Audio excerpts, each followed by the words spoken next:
I've seen what's around the corner. I've seen what's over the horizon. And I promise you, you niggas have nothing to celebrate. And no, I won't get there with you. I'm going to Canada. Job hunting is rarely easy, but for Gen Z right now, it's turning out to be historically difficult. The unemployment rate in Canada for people aged 15 to 24 is over 14%, the highest it's been in decades. For those young people looking for work, it can be demoralizing and anxiety-inducing. From unpaid internships to entry-level positions somehow requiring years of experience, the path to meaningful employment feels increasingly out of reach. There are implications for the broader economy and its health. More on that in a moment. But first, I'm joined by two young people struggling with job searches. Cassandra Ogolino is heading into her third year as a political science major at the University of British Columbia. She's in Sioux Lookout, Ontario for the summer. Ben Gooch graduated with a degree in mechanical engineering last year from McMaster University in Hamilton, Ontario. Good morning to you both. Hello. Good morning. How are you? Ben, let's start with you. You've got a degree in mechanical engineering. How long have you been looking for a job in your field? I've been looking for a job just over a year now. And how's it been going? Not very good at all. I've been applying to any position that's in the field because this is what I want to do. And it's just very hard to even hear back from a company. What kind of responses are you getting? Most of them are just automated replies, but I'd say the other half of them, just no response at all. How many places have you applied to? It's been over 100 now. 100. What's that like to just keep sending out the resume, keep looking on job sites? It's very demoralizing, and just you kind of start it feels like you're on a timer almost. It's like I have to start something soon, so it's very stressful. Boy, have you had any bites at all? I mean, I heard you recently had an AI job interview. Yes, I did an AI interview for a power company here in Ontario, which was an interesting experience. Yeah, tell me about it. What happens in an AI interview? So it's just a screen where you're just looking at yourself because it's recorded, and then a question will pop up, and you have about 20 to 30 seconds to think about the question. Then you have 4 minutes to answer the question, and an AI grades you and decides if they want to move on with the hiring process. Oh, that must have made you feel very impersonal. Yeah, it was very hard to talk because you don't have another person to bounce back off of, and you can't really tell how much more information you should be giving to these questions. Wow. Okay, so that's going to be really frustrating to not find something in engineering, but I hear you did manage to find a job. Yeah, for the summer I got seasonal work at a nursery that's local here. And how's that going? It's pretty good. I enjoy it, but the hours are not there's a lot of people were hired, so getting a lot of hours is a little complicated sometimes. And it's not giving me experience in the field that I have a degree in and I want to work in. So it doesn't feel like it's helping me get a job with what I want to do. Yeah, when you trained as a mechanical engineer, but you're working at a nursery, that must be pretty frustrating. Yeah, it is pretty frustrating. Cassandra, let's bring you in here. You're still a student at UBC. Let's start with your search for a part-time job over the school year. What was that like? Sort of like throwing resumes into a void. What kind of jobs were you applying for? Entry-level jobs. Mostly it seems like that's what I could qualify for.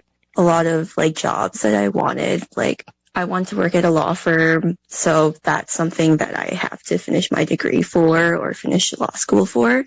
Sure. Yeah, and so a lot of these jobs want you to finish your bachelor's degree or have some experience in that field. So the only thing that I could really qualify for right now are entry-level jobs. And how many jobs did you apply for? More than 100 since last August. Boy, and were you getting any feedback? Yeah, so I guess in Vancouver, I wasn't really getting that much feedback. It was really rare for employers to even call me and tell me that they went through with another candidate. I usually just get no response or an automated response from email. As those piled up, how frustrating does that get? It was really frustrating. I know that it's because of the job market, but it sort of felt like I was a bit left behind. For my age, I wasn't getting a job, I wasn't moving up, and I just wasn't saving enough money. And how did that impact your finances if you weren't able to find a part-time job during the school year? Living in Vancouver, it's pretty expensive. Yeah, well, I guess I wouldn't have been able to move out. The only reason why I'm like able to live on my own is because I do get scholarship funding. But if I didn't have that, it's sort of impossible for me.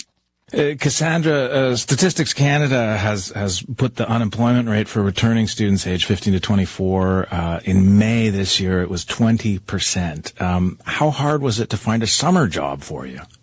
It was pretty hard in Vancouver. It's a little bit different in where I'm staying right now. In Sioux Lookout? Yes. And what kind of job did you end up finding? So I'm sort of working as a dietary aide. I haven't started my training yet, but I'm starting it very soon. So it's been interesting looking for jobs, like, and seeing the contrast between these two places. But in Vancouver, it's a lot harder. Ben, you crossed the stage, you got that piece of paper, it said you graduated in mechanical engineering. When you look at where you're at now, post-graduation, and compare it to where your parents may have been around the same age, what do you think?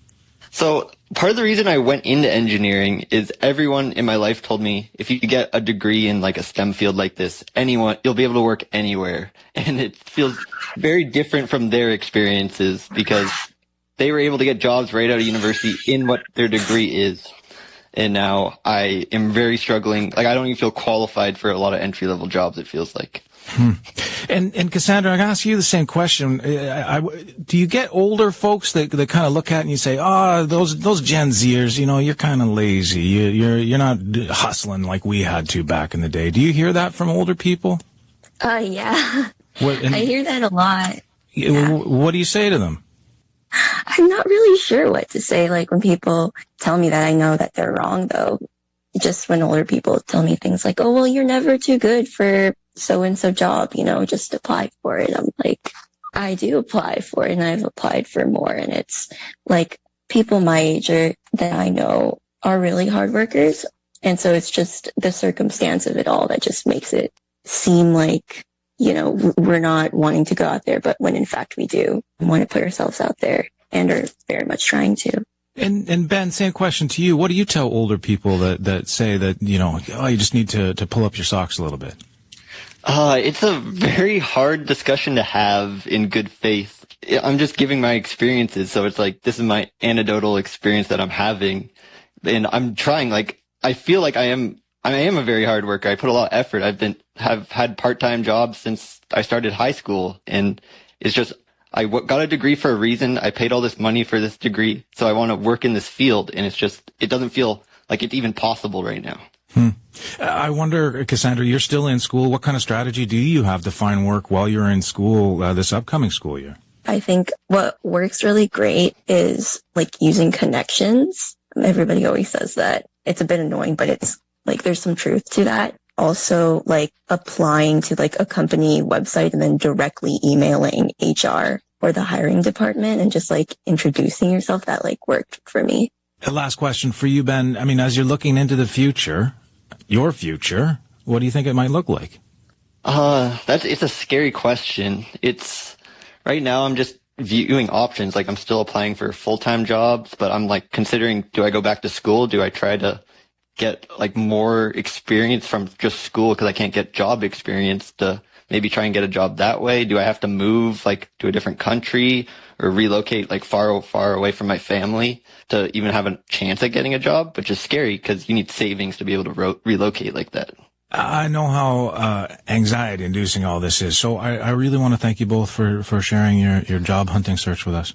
Oh, thank you for the opportunity. I appreciate it. Yes, thank you for having us on air, Duncan. Cassandra Augolino is a political science student at the University of British Columbia. Ben Gooch is a recent mechanical engineering graduate from McMaster University. To live and die in LA.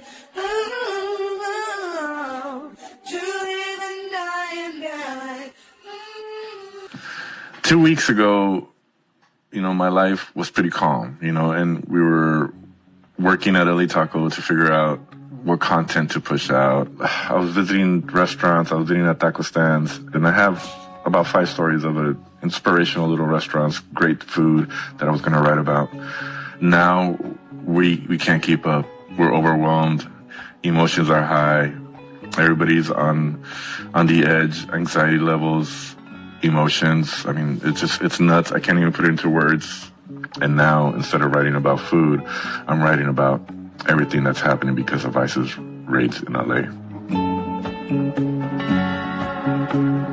Usually, we turn to Memo Torres to talk about where to find the best pozole or carnitas, or to make sense of LA's unrelenting obsession with birria.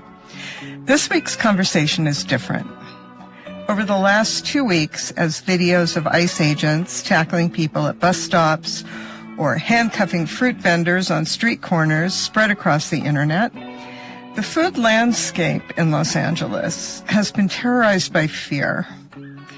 Families are scared to leave their house for groceries. Taqueros are scared to go to work. Restaurant and bakery owners are prepping employees on what to do should ICE show up at their workplace. Los Angeles has always been a city of immigrants, and we wear it like a badge of honor. Here on this show, we celebrate our diversity through the lens of food and the people who grow and prepare that food. We're taping this segment 5 days before it will air, and while a lot can change in a few days, one thing won't. Our LA food community is suffering. In order to understand how immigration raids are impacting local businesses, we turn to Memo Torres of LA Taco. Hi, Memo. Hi, Evan.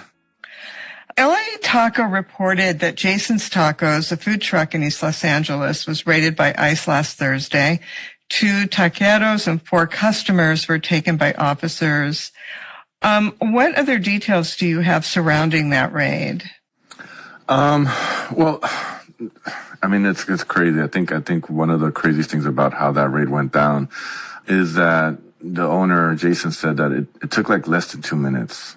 Like, they came down, they swooped up the customers, and then when they took the customers, the taqueros ran, and when the taqueros ran, they chased after them. And, you know, a bit of their tactics it was interesting. They'll roll about 10 to 15 vehicles deep. ICE will roll about 10 to 15 vehicles deep, and then they'll park around the block so that if somebody runs, there's already agents around to just kind of grab them and wait for them to run towards them. Yeah, I mean, just to speak to how sudden it happened and was over, there's a haunting video showing carne asada still sizzling on the grill.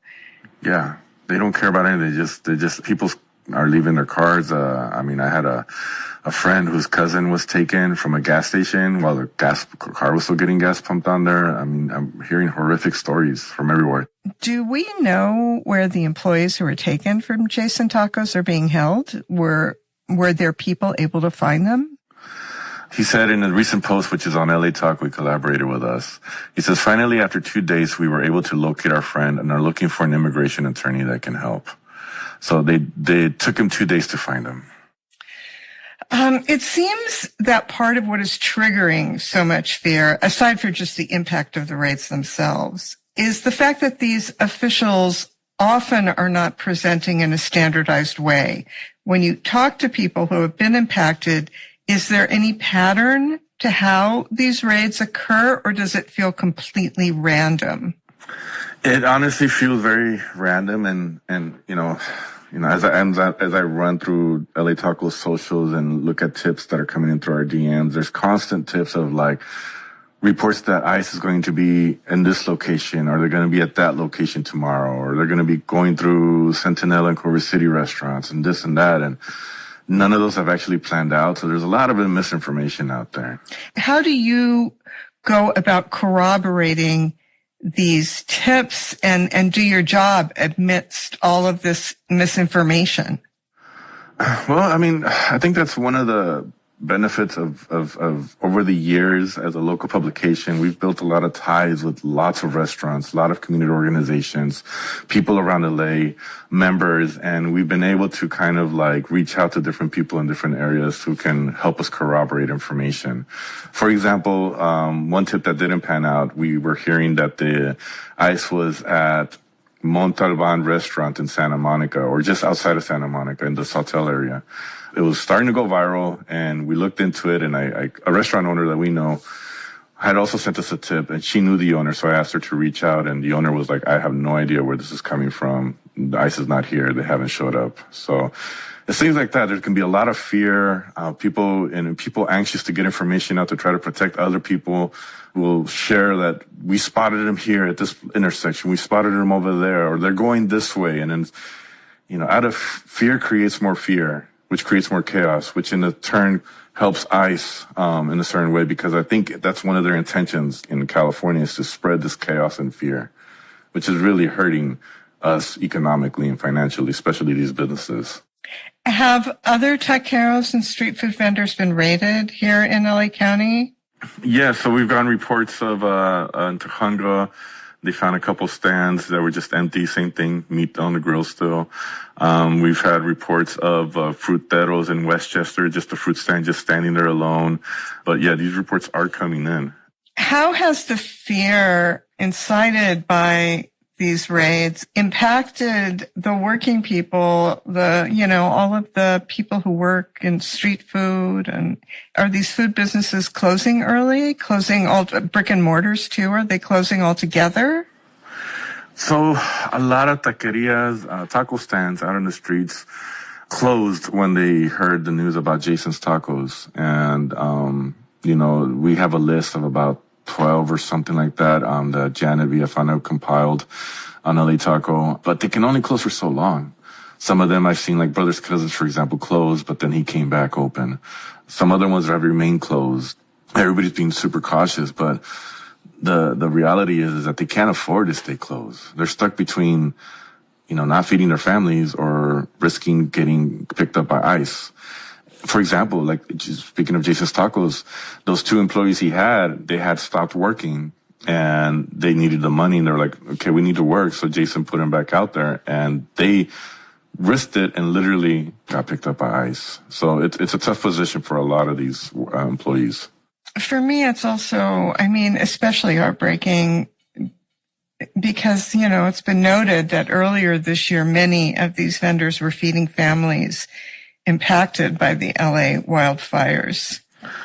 Yeah, these taqueros, they did so much during the LA fires, which was just a few months ago. I think one of the biggest storylines was how taqueros just stepped up to feed the firefighters, to feed the police, to feed the people who had lost their homes. Who knows the hundreds of thousands of tacos and burritos that they shelled out.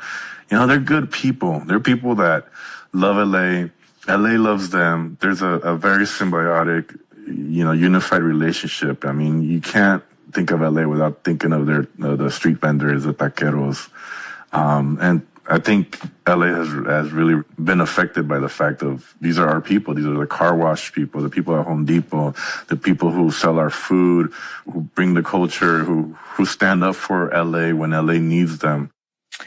We've been talking about taqueros and other Latino food service workers, but there are other food service workers who are also being hit really hard. I'm thinking about all of the less visible food workers who are just, are like the fabric of Los Angeles. It's funny. I was just this morning, I was getting my coffee from my usual place. It's a panaderia bakery.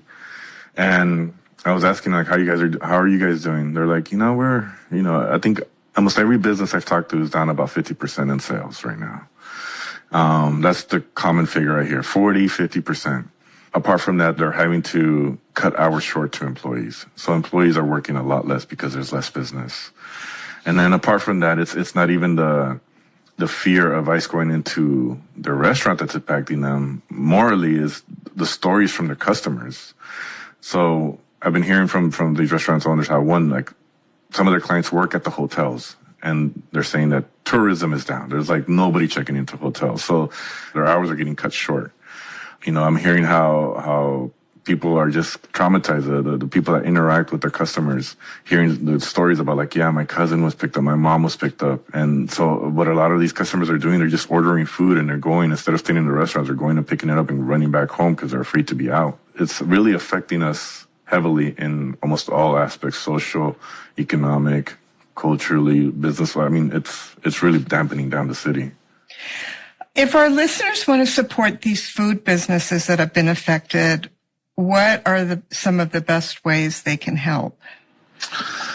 Shop local. I mean, it's the old and tried true message. Shop local. Go to your local businesses. Go out in the street. Anything that's around you. Always support local. Small mom and pops. Order food from there. If there's a business you've been curious about, go shop at their business. Go buy from them. If you see a taquero, go buy tacos. Thank you so much, Memo. Oh, you're welcome, Evan, and thank you for having us on here and thank you for helping spread, the work we're doing and what's going on in LA. That was journalist Memo Torres from LA Taco. You can find his most up-to-date reporting on Instagram at LA Taco. A family grieving tonight after they say a young woman was beaten by her supervisor after showing up for work at a Hollywood convenience store last week. Jessica McLaughlin walked into work at 7-Eleven in Hollywood and was assaulted. Tonight, she's on life support at the hospital. Her family is searching for answers in what they're calling a senseless and baseless attack as police search for her attacker. KTLA's Mary Beth McDade joins us live in Hollywood with details on this tragedy and reaction from the family. MB. Yeah, and John, her family says that she has a big heart, loves children, and always puts family first. And now her family is preparing to say their final goodbyes on Wednesday when they take her off life support. She's probably one of the best family members ever. Clancy McLaughlin fights back tears as he talks about his 24-year-old daughter, Jessica, who loves children and helping others. I used to call her my green-haired warrior because she would take homeless people food. She would take clothes to people. He tells us Jessica's assistant manager at a Hollywood 7-Eleven, Valeria Parra, brutally beat Jessica at work last week. Her heart stopped, so she couldn't breathe. She lost all oxygen to her brain for over 10 minutes. And she basically is declared brain dead now. Clancy says the assistant manager would bully his daughter at work. And then last Tuesday, as his daughter was getting ready to leave work for the day, Valeria attacked his petite daughter. She physically grabbed her by her hair, was swinging her around, threw her on the ground, and she sat on top of her chest while she was physically assaulting her. When a coworker tried to help, Clancy says Valeria then went after the coworker. And at that time, Jessica got up and she said, call 911, I can't breathe, and then she collapsed. And at that point, I understand that the assistant manager hit her one more time. Valeria apparently then fled. But even before that, she was trying to go back into the back office and try to delete the video of the attack. Police tell us they responded to the scene and are continuing to search for the attacker. Meantime, the family is preparing to say their final goodbyes on Wednesday when they take Jessica off life support. We're going to try to get everybody that we can inside the hospital where they could come at least say their last goodbyes before. And if you know where Valeria is, you are urged to contact police. Now, a GoFundMe page has been set up to help out with Jessica's funeral costs, and you can find a link to that GoFundMe page on our website, KTLA.com. For now, reporting live here in Hollywood, Mary Beth McDade. I'll send it back to you guys in the studio. The man knot, race, class, genre, and the dilemmas of black manhood. Black former employees of Aurora Warehouse allege supervisors called them monkeys. 7 black former employees of an Idaho-based door-making company who worked at an Aurora location have filed a federal lawsuit against their employer alleging they were called monkeys by a supervisor, were passed over for jobs and promotions in favor of white workers, and were fired unlawfully because of their race. The lawsuit was filed against Woodgrain Incorporated, with headquarters in Fruitland, Idaho, in U.S. District Court in Colorado. The breadth of Woodgrain's racially discriminatory practices reflects a pattern and practice of intentional discrimination on the basis of race against African Americans that cuts across departments and permeates Woodgrain's Aurora facility, the lawsuit states. The plaintiffs allege that one of the managers at Woodgrain's Aurora facility called several of the black employees monkeys last fall and referenced them engaging in a lewd act with a coconut. The employees were shocked by this blatantly racist comment, the lawsuit states, and one of them told the manager he sounded like an Alabama slave master saying things like that. The lawsuit alleges that management at Woodgrain, which is described in the document as one of the nation's largest molding, millwork, and door manufacturing companies, never addressed their complaints with remedial or disciplinary action and effectively attempted to sweep the matter under the rug. A request for comment from Woodgrain wasn't immediately returned Tuesday.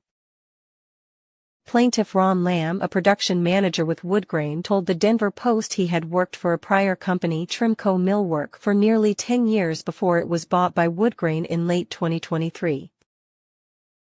"I never had a write-up, all I did was move up," said Lamb, 56. "The new Woodgrain managers who came in last year pulled the rug out from under me," Lamb said Tuesday. "For me being there as a senior manager, it hurt me so bad," he said of the devolving situation he found himself in. "When that started happening, I'm not in any more meetings. I've been in this building for 10 years. It was humiliating to me." His 30-year-old son, Darius Wynn, is also a plaintiff. The lawsuit, filed on May 21, states that a new manager who started at the Aurora facility last year wanted to change the culture at Woodgrain, which plaintiffs argue included replacing African American employees with white employees. The lawsuit accuses the manager of hiring young white employees with little or no experience in door and molding processing. Many of these new white employees would be placed in identical positions to long-tenured black and Hispanic employees, including plaintiffs. The lawsuit reads, "Despite working the same jobs, many of the new white employees at the Aurora facility earned more than their black and Hispanic counterparts." An appeal to Woodgrain's Human Resources Department resulted in a manager telling the employees the company was hitting the reset button and that they would not be discussing plaintiffs' complaints of racial harassment and discrimination, the lawsuit alleges. At the end of 2024, the 7 plaintiffs signed a petition decrying the situation. The letter was signed by 21 mostly black and Hispanic workers at the plant, the lawsuit states. From January 17 to January 29, 7 of the Aurora facility's African American employees, all of whom had signed the open letter, were involuntarily terminated. Several of the dismissed employees were identified as low performers even though each of them had received positive performance reviews just days earlier, the lawsuit claims. The plaintiffs are making racial discrimination and retaliation claims against Woodgrain and are asking for financial remuneration for lost wages, restricted career opportunities, damage to reputation, among other damages. Lamb, who lives in Aurora, is still out of work. "I'm still looking for employment," he said.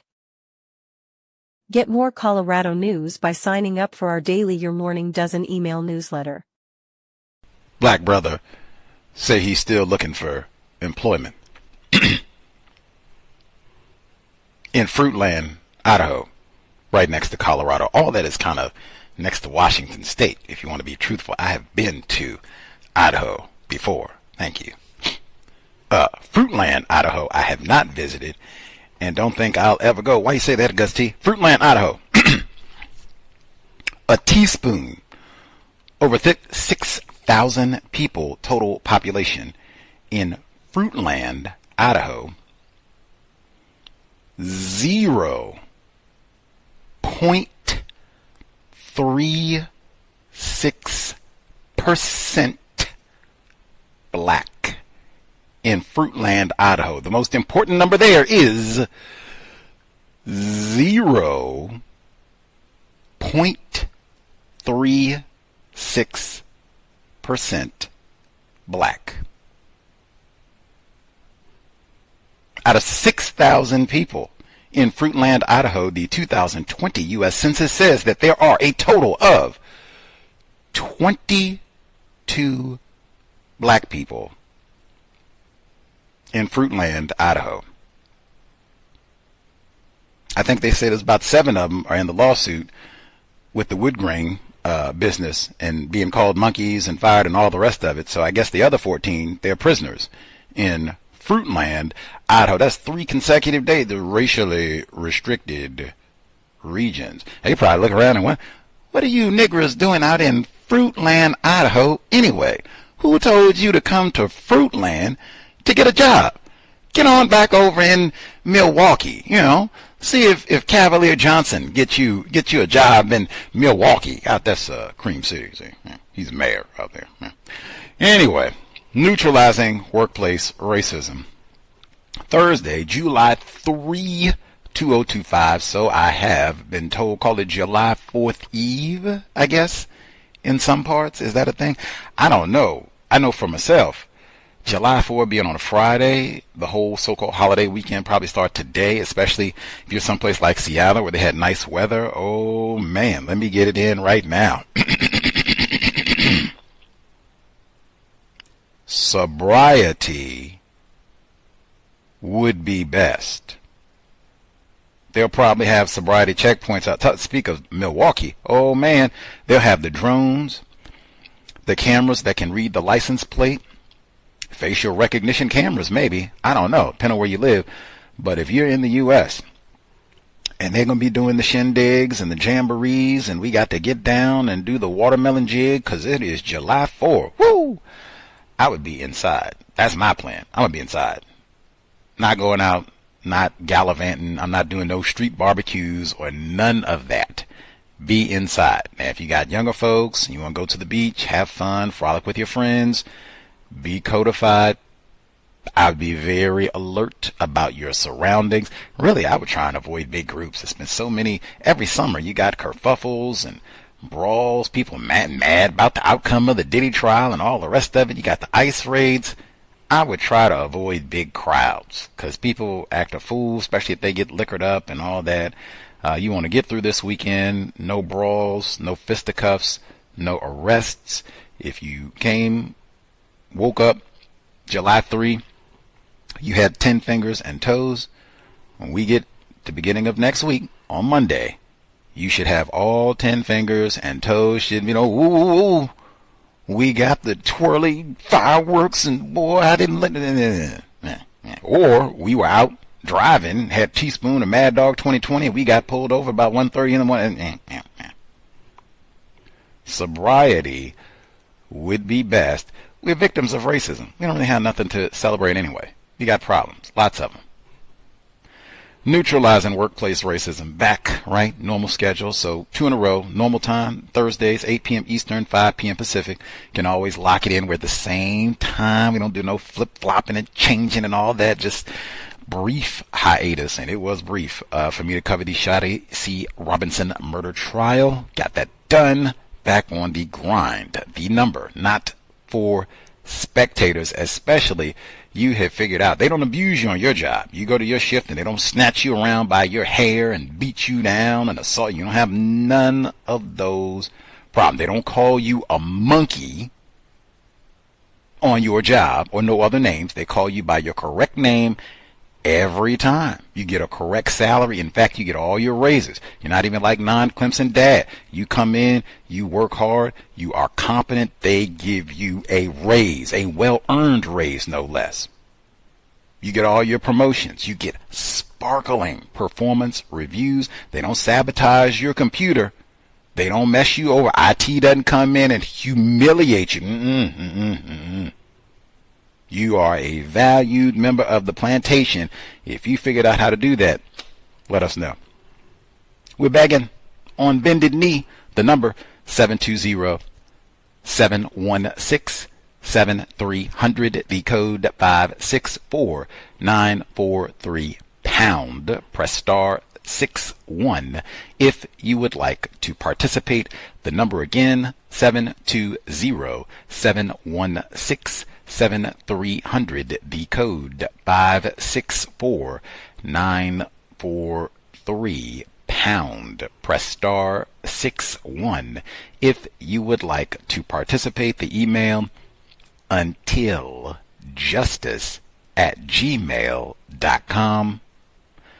untiljustice@gmail.com. Not for spectators. Number one, just based on what we heard at the beginning there, talking to those young folks up in Canada, man, do we have any folks, anybody in the known universe, have you done a job interview that was done by AI? Anybody? And matter of fact, I'd be kind of upset. Like, what kind of lame are you? You've been holding out like that? Like, what in the world? I wouldn't care if you got the job. You didn't get the job. They said, we'll call you back. If they did it the way we heard in there, like you got to question 2, and then, never mind, Leroy. They said, beat it, Leroy. Beat it. I never even heard. Anybody, have you heard of this? Have you done this? Been interviewed by AI? What was the experience like? They said they just put him on a screen. He was just looking at himself on the camera and answering questions, and you just have to hope that you sound good, with whatever the response is that you provide. But has anyone done this? What was it like? How long did the interview last? How did you get feedback? I would have lots of questions about that experience. And then, are they preparing?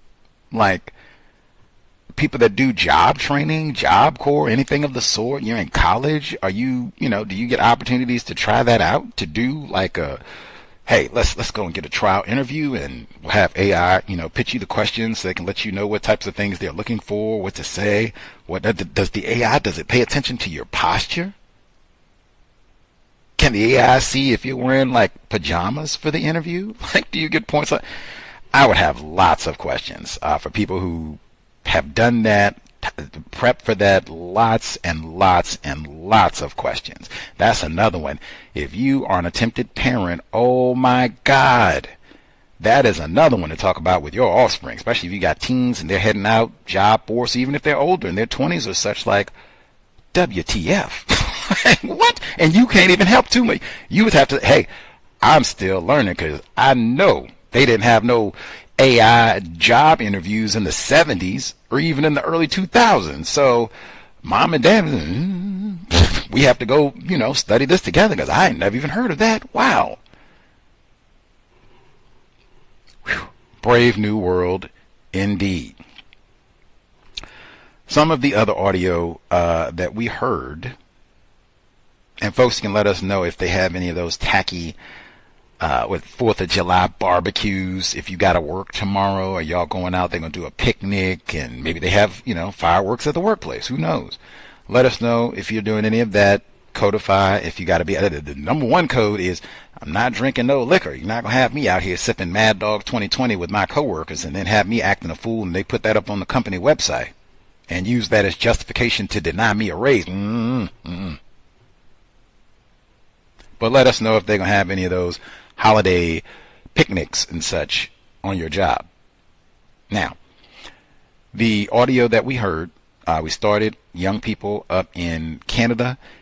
I thought Ben Gooch might have been someone classified as non-white, but I went and looked at the photographs, and I'm very sure, based on the images that I saw, Ben Gooch is a white male who was talking about, man, I went to school, mechanical engineering.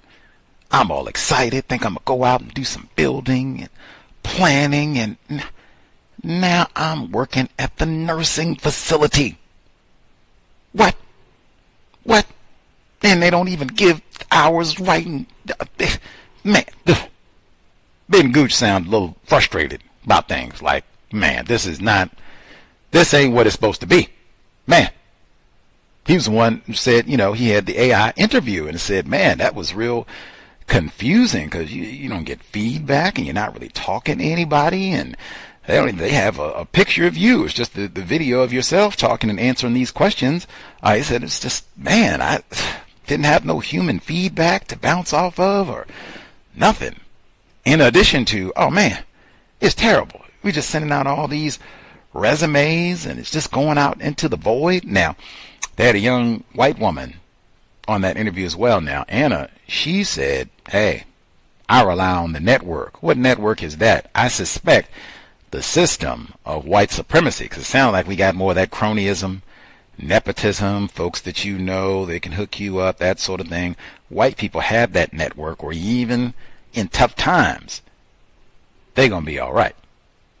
Non-white people, on the other hand, if you thought Ben Gooch had it tough, I done got my STEM degree in mechanical engineering. The only thing I could do is empty bedpans. What? Imagine being a non-white person. Eep. Ben gonna be all right. One thing I did want to say, after I saw the pictures of Ben, I said, wow, Ben didn't really strike me, the images that I saw. He didn't strike me as like, hey, I am a competent, confident, strapping young white lad. He looked like he might be kind of a, no count misfit dude. Like, I don't know. He just didn't. I was not impressed when I saw the images. It did not seem like, oh, wow, this is a 4.0 smart white dude. He's going to get it together and run that planter. Like, yeah, I don't know. It might be a reason you're not getting any calls back, Ben Gooch. Anyway, but that's up in Canada. Man, you talk about talking to young people, because this is a white man with a STEM degree, allegedly, and he can't get a job, not in his field. For non-white people, that would for sure be something to discuss. You're going to go and spend all that money and time and energy. Are you going to be able to get a job? Are you going to be able to get a job in your field? Are the bots going to have taken over this industry by the time you graduate? It would be so much to discuss, really, and so much to research in terms of what is the job market going to look like in 5, 10 years, 15. That might even be too far out to even plan, but certainly 5 to 10 years. What is this field going to look like? Is it going to even exist? Is it going to exist in the way that it does now? All of that would be something to consider before, we hop in here and get this degree. Is this field even going to be obsolete in 10 years? If it's just going to be me working at a nursing home, I could have done that without this engineering degree, right? Saved all that time and energy. It would be lots to discuss. You have young people that are thinking about going into the workforce. Whew. Lots of research, lots to investigate. So much changing too. The section on ICE. Now, we have a lot of listeners in the California area, LA specifically, and beyond, and they've been having these raids that we talked about in lots of different ways. The section last week, where in Louisiana they're building these ICE detention facilities, and this is ending up being white welfare. I submitted for, looks like, a lot of white people in kind of some of the more rural parts of Louisiana. I suspect this is happening in other locations as well.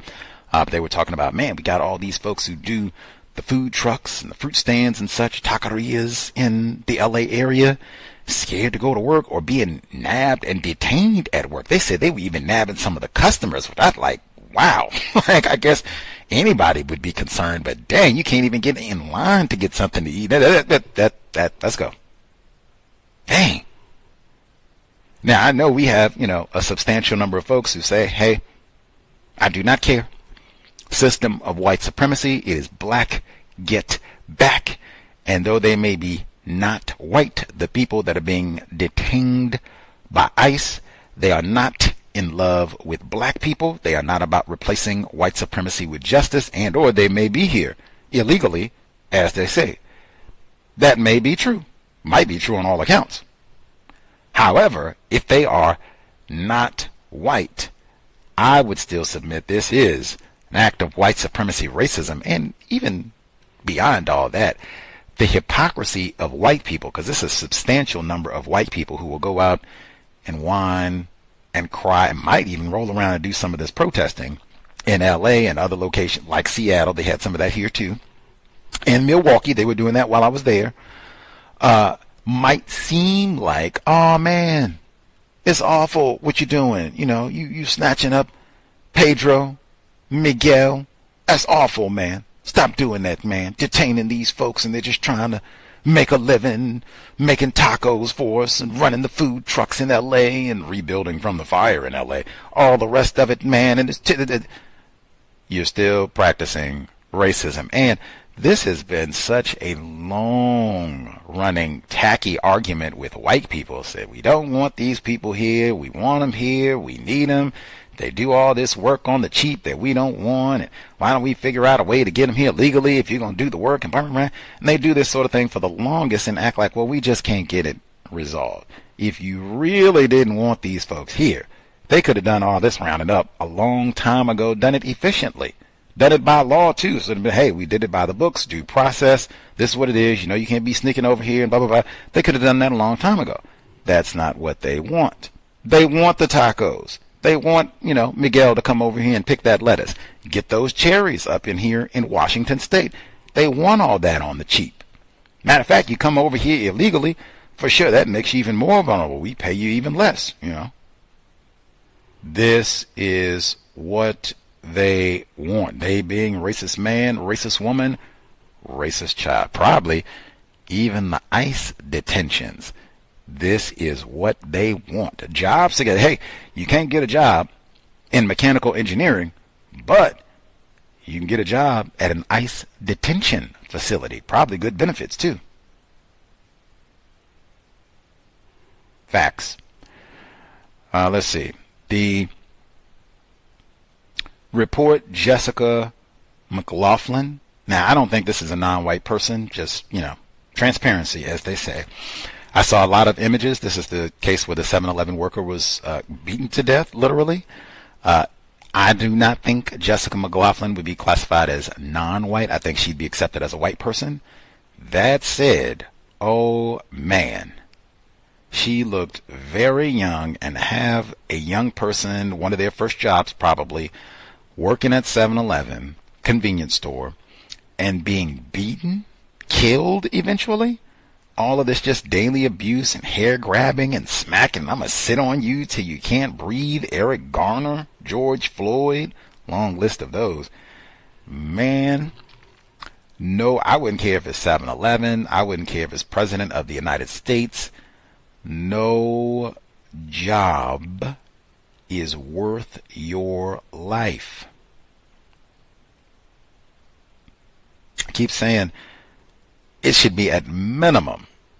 You got to talk to your children about racism. Got to talk to your children about sexual abuse.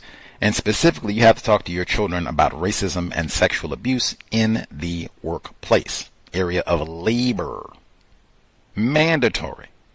This was not a non-white person, but there is so much physical, sexual abuse in the workplace, verbal abuse, even just mistreatment in general.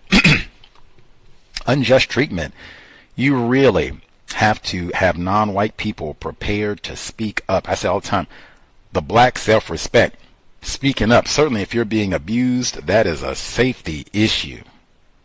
I don't care what job it is. Certainly if I'm not competent, I'm showing up late, I'm stealing cardboard boxes, darn tootin', you can go ahead and fire me. Write me up, or, whatever disciplinary action that you take. That does not include putting your hands on me. I think we read Minister Malcolm X's autobiography. He has that section in there where he talks about Elijah Muhammad, and he says, hey man, I'm not about, being crass, rude to people, even on a job with white people. He said, I worked with a white man and he went to cursing me, and I said, whoa, sir, if you don't like the way that I'm working and it's not satisfactory to you, you can terminate my employment. Absolutely. But do not curse me. I'm a courteous worker. I'm going to come in here to do hard work, do what you tell me to do. But do not curse me.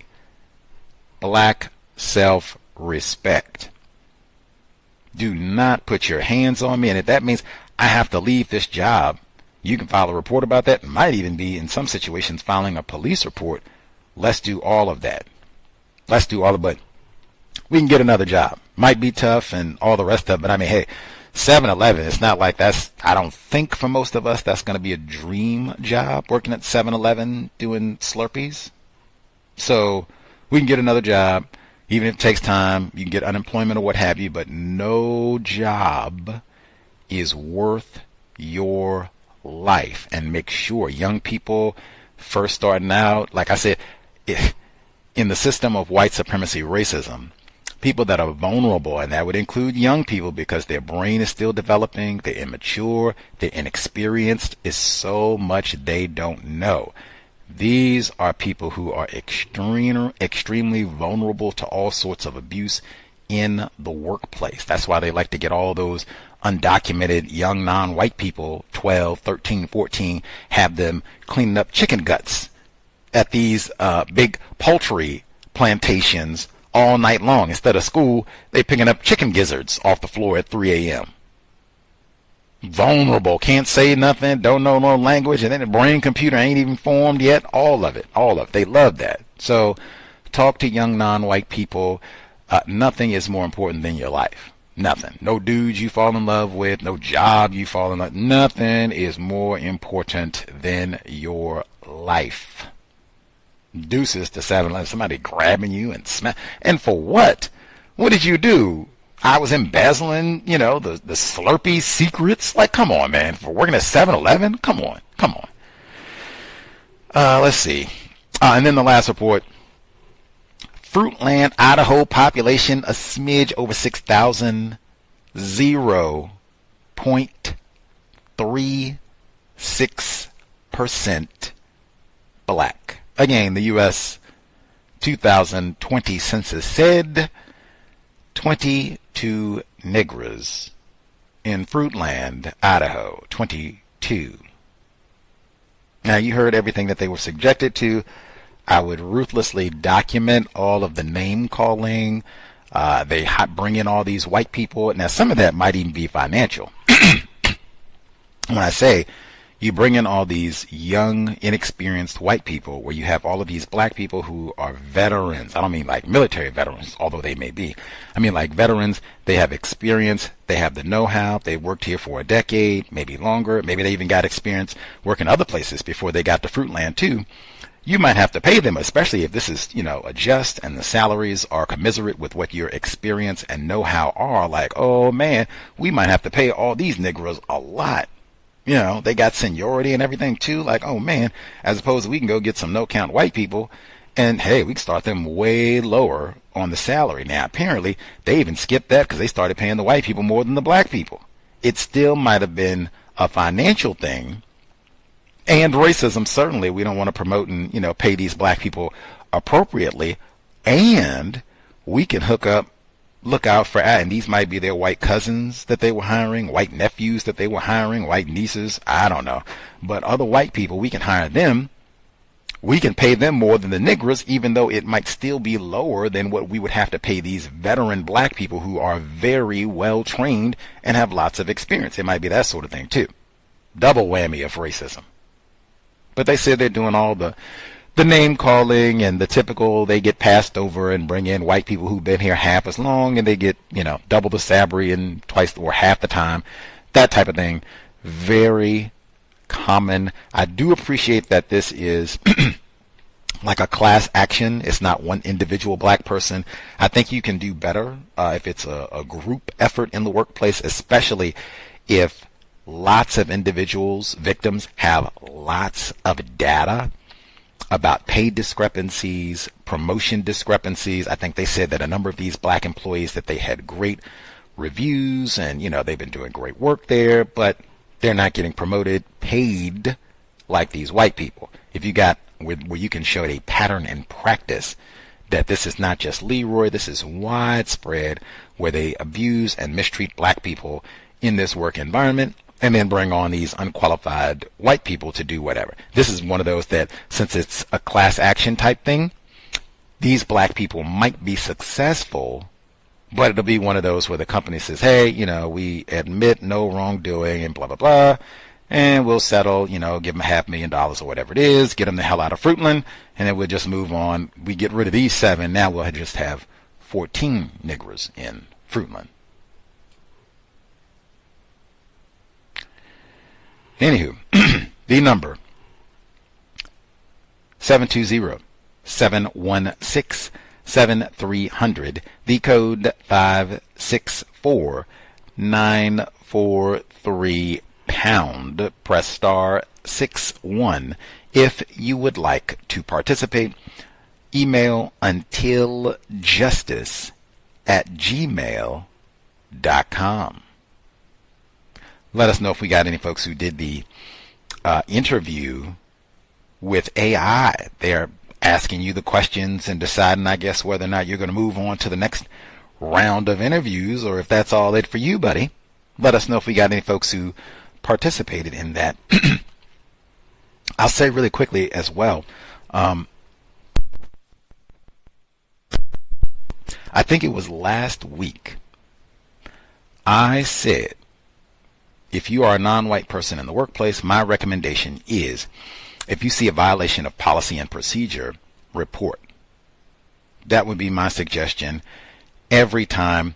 A big part of that suggestion is safety. If there are things that are being done that should not be done, things that are not being done that should be done, and this is a clear violation of protocol, policy, and procedure, you should report it. One, hopefully getting these corrections made immediately will make for a safer environment. Hopefully some of the rules and procedures are in place for safety reasons. Some.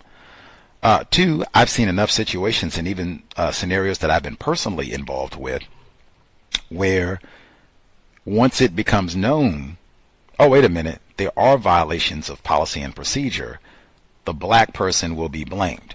Now, it may be the black person is responsible for these policy and procedure violations. It also may be they are not. They had nothing to do with any of these violations, but somehow the black person gets blamed. That's another massive reason why I say, hey, if you become aware there are policy and procedure violations, just report. And I'm not even saying report in the spirit of, I'm trying to snitch to get such and such fired, I'm trying to snitch to get, such and such in trouble, anything of that nature. Not at all. Because they might turn around and say it was me, and it might be me. So I'm not even going, this person need to be fired because it might be me. I just want to bring it to the proper authorities' attention. There might be a problem. It looks like procedure, proper procedure, protocol are not being followed. It might be a mistake. It might be an error. Who knows? But hopefully we can get this corrected. Everybody will know what needs to be done correctly, and then we can move forward. That's what I mean. In correct spirit, this is not about, hey, such and such has been messing up. Just, there could be a problem. It might just be something where everyone needs to be reminded about such and such. Like, give you an example. We had Tumbling Dice. He drives the bus for the school, right? And they accuse him of stealing the weed whacker or raping a white woman every other day, right? They came in and said, we want to search your vehicle because you might have stole that, have a white woman bound in the trunk, and we know you got our weed whacker in the back seat, so we need to search your vehicle. That sort of thing. Now, if it had been, let's say Tumbling Dice had come in like the week before, and let's say he had seen weed whacker is missing. It's supposed to be in the closet, next to where they have the keys and the coffee maker that they want him to get together in the morning. Weed whacker is not there. I say report. I'm not saying this is the scenario that how it went with him. They just accuse him of stealing the weed whacker and raping the white women.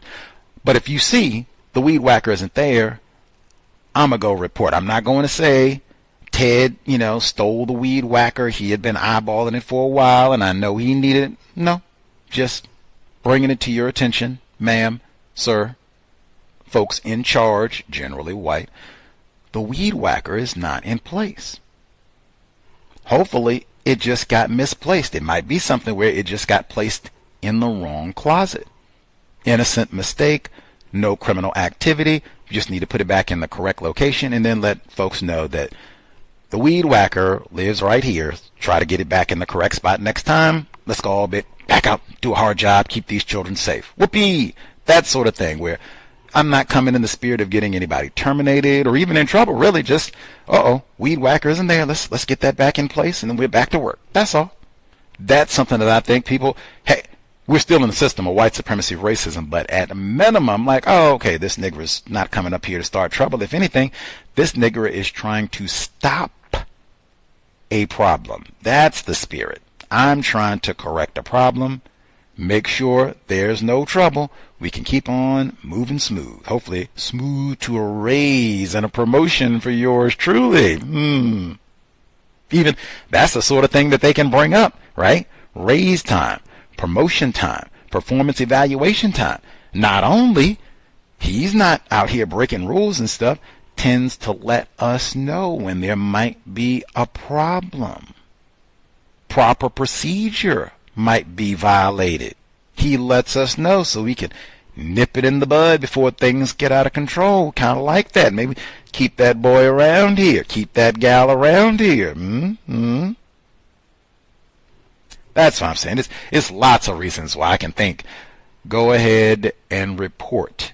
You see some sort of violation, policy, and procedure. And it's been my experience, I guess if we're keeping track, this would be number 3. It's been my experience, once we get kind of lax with rules, especially depending on what the rules are, oh man, once we get kind of lax and, we don't really care where the weed whacker is, if the weed whacker gets replaced in its appropriate location, or even since it's not there, it might have been stolen. We don't really care. I've seen that can kind of leak. Meaning, if we don't really care about 2 or 3 rules, it might grow to we don't care about 4 or 5 rules.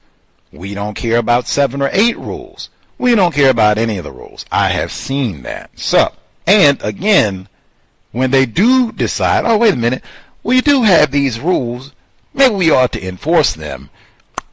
I've seen where it'll be the Negro that gets blamed for all of these violations anyway, even though the white people will know that ain't so.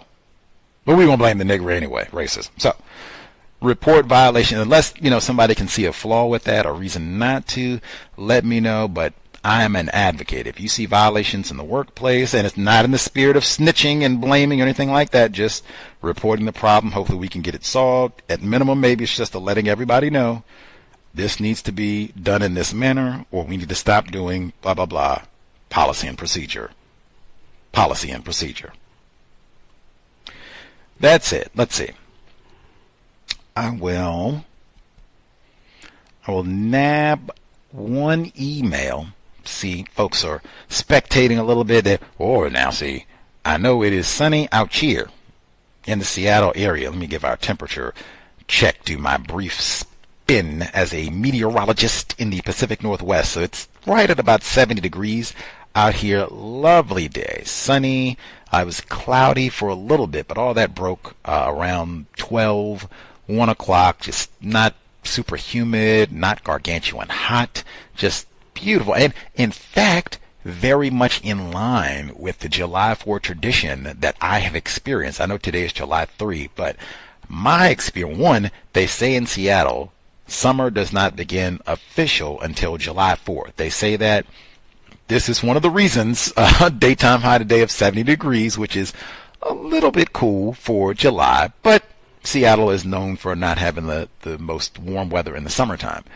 2, July 4, I would say about half, and I've been here and here being Seattle, I've been here for about 20 years at this point.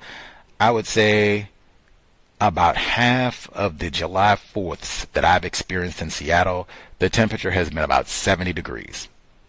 I'd say about 70, sometimes even a little lower, like 69, 68, like I think about half. I would have to go through and, itemize all of them specifically, but man, I would not, if I was in Seattle, I would not just, oh yeah, it's going to be July 4, we're going to go out and do fireworks, and I'm like, you should check the weather to make sure. At minimum, I would not even assume that we're going to be able to go to the beach and swim on July 4, because man, it's been racks. So either it rained or it was about 69. 69 degrees Fahrenheit. I don't know how many of you consider 69 degrees swim weather. It's 70 right now. Any hoodles. And I'm not complaining. I'm just saying that is Seattle summer too. Notorious for not being too warm in the summertime, but sunny. Any hoodles. So if folks are already in party mode, got their Mad Dog 2020, and they are just getting ready for the festivities tomorrow and for the duration of the weekend, bravo, especially if you don't have to go to work tomorrow. Bravo. I would just say use that time constructively. Make sure you're getting adequate rest if you normally are sleep deprived. Maybe you could cook some victuals. Get to be at home. I'm not saying you have to bake and, slave under the oven if it's really, really hot. But I mean, hey, you could make sushi. You could hit the farmer's market and make a smoothie. Some of these things wouldn't even require turning the oven or stovetop on. So you could make some homemade salad dressing in the blender. Make a salad. Lots of things so you could catch up on your rest, eat correctly if you're not able to cook because of your normal work schedule and busyness of the plantation. Use that time constructively. But man, it would not be I'm going to sit around and act a fool until Monday when we have to be back on the plantation. Hopefully folks won't be spectating for today and already checked out of thinking about the job and racism that they have to deal with. Hopefully that is not the case, but we'll see if folks have at least suggestions to share. We'll get email number 1 and even see maybe some of the folks who are beyond the U.S., they don't have all the wacky July 4 nonsense, so maybe they'll have a few workplace tidbits to share. Let's see. Email number 1. Hi, Gus and Cal's audience. Initially, Shauna told me, Shelly, and Zoe we would report to Harry as he didn't plan to replace her role immediately. Oh, Shauna's the one who left, black female who was not our best friend. To be expected. Then, before Shauna left, she told me that the team would be disbanded, but we would remain in Harry's directorate. Zoe, Shelley, and right-wing Ashley, the 3 white women, would move to Phoebe's team, and I would move to Tristan's team. They broke them. We're going to put the white women over here, Charlie's Angels, and the Negro. You go to the outhouse over there. Yeah. Way over there. Anyway, Tristan, racist suspect, whose desk I apparently stole. Oh, is this when you got your special seating arrangement? Because she was faking Goldberg and talking about my bag. And Sean said, I don't believe all that foolishness. Well, show me the x-ray for your ankle. Talking about you got all these. So after she did all that and she got the chairs, Tristan, the white fella that came to sit in, said, hey, you turfing him out of the chair. You no count winch you, ooh. And the other black people got, is this Tristan? Is this the same dude? I bet he gonna have a grudge about that chair. Like, this nigga woman stole the chair from me that time. I'd signed up for it and everything. Maybe I'm misremembering. We'll see. Tristan manages Keisha, my accuser, black female. Oh, we got another black person. How about that? And her name is Keisha. Don't I say LaKeisha frequently? Anyway. Lecherous Brian, racist suspect, and Monique, black female. Wow, we have lots of black people. They put her on the black team. Isn't that wild?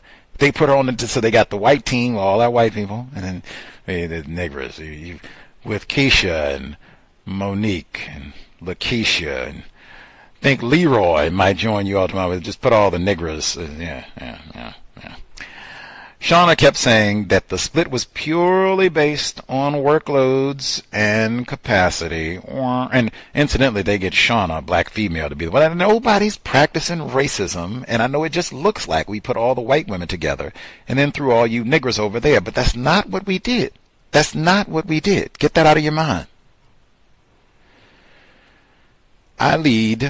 The project I lead is too much for Phoebe to oversee, as her team are responsible for several big projects. I think Harry may have told her to say that, or she herself may have felt that the optics don't look good. Could have been both. I said it was fine, as I'm used to moving around teams. I was screaming for joy in my head because I'd had my fill of all of them, Shauna included. I knew that was coming. She's gonna say, I'm tired of Shauna too. Get on out of here, yeah? Black sister. Yeah. Beat it. Get on. Now, obviously, that doesn't mean the new plantation is paradise. It's certainly not. I've been in the new team for 3 weeks. Shauna covered as their manager for 2 weeks last year when Tristan was on leave. This is when she bonded with Keisha and Monique and apparently disparaged my name at the same time. Now, that's kind of, why does she like these black females? I mean, to the degree that you can. But she dislikes you and talks bad about you. They're like, why? What's up with that, man? Like, I thought it was just a general anti-black. Or do you think it was sabotage? I think she had told us that maybe someone had told Shauna from the beginning, like, hey, this black chick that's going to be working underneath you, 2 thumbs down. She is really whack. Like, oh, hey, how you doing? Oh, good to see you. All right. Looking great. Your hair looks so nice. All right. Anyway, she is really lame. Like, oh, maybe that's the difference. She continues. Shauna bonds with the other black females.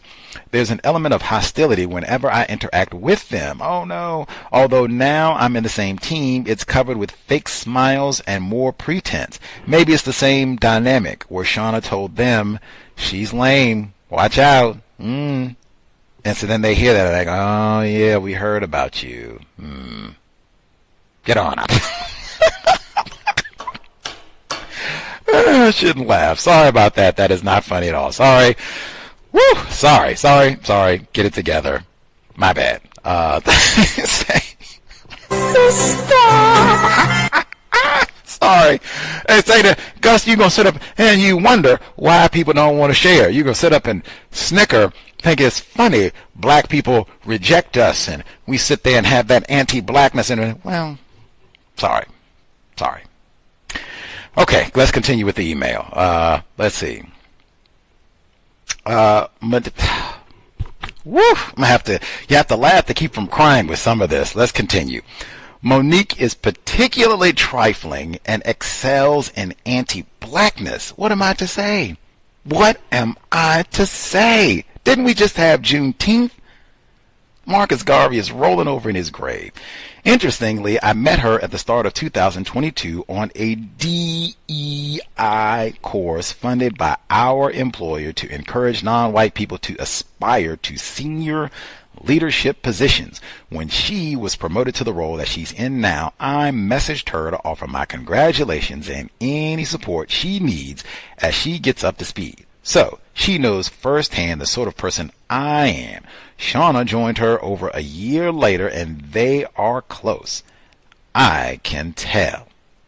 Monique has also been working with Zoe, Right Wing Ashley, and Shelley and has their backs, not mine.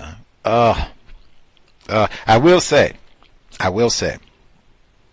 this is something that I've noted seems to be pretty common in the workplace and beyond.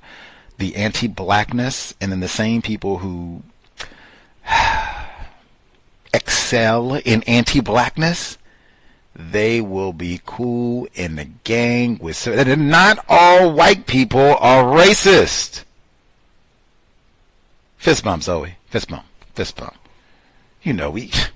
We've been down since Obeezy was in the White. Since Obama was senator, we've been down, man. 20 years we go back, man. They got pictures of us at the barbecue back 2000, man. Come on.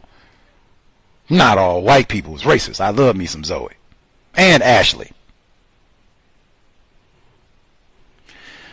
Victims guaranteed qualified. Now, again, that is why we are not brothers and sisters in the workplace. I'm not surprised. I'm not angry. I don't see no Monique and ball up my fist. I'm gonna slash your tires when we get outside. You hanging buddy and cooning with all these white people.